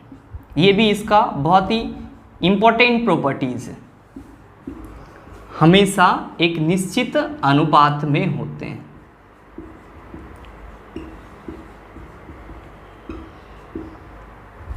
ठीक है, आपने जस्ट देखा अभी कि वाटर में हाइड्रोजन और ऑक्सीजन का रेशियो कितना था? 1:8 था। कार्बन डाइऑक्साइड में कार्बन और ऑक्सीजन का रेशियो कितना था? तो आप कहेंगे सर 3:8 था। तो ये जो अनुपात है ये हमेशा फिक्स होता है, इसमें कोई भी बदलाव नहीं होता। तो आप कह सकते हैं कि यौगिक के अवयवी तत्व हमेशा एक निश्चित अनुपात में होते हैं, एक फिक्स रेशियो में होते हैं। इसका जो नेक्स्ट सबसे इंपॉर्टेंट प्रॉपर्टीज है वो ये कि आप इसके बारे में क्या कह सकते हैं, जो यौगिक होते हैं वो समांगी होते हैं, होमोजीनियस होते हैं। यौगिक क्या होता है आपका? समांगी होता। यौगिक समांगी होमोजीनियस होते हैं।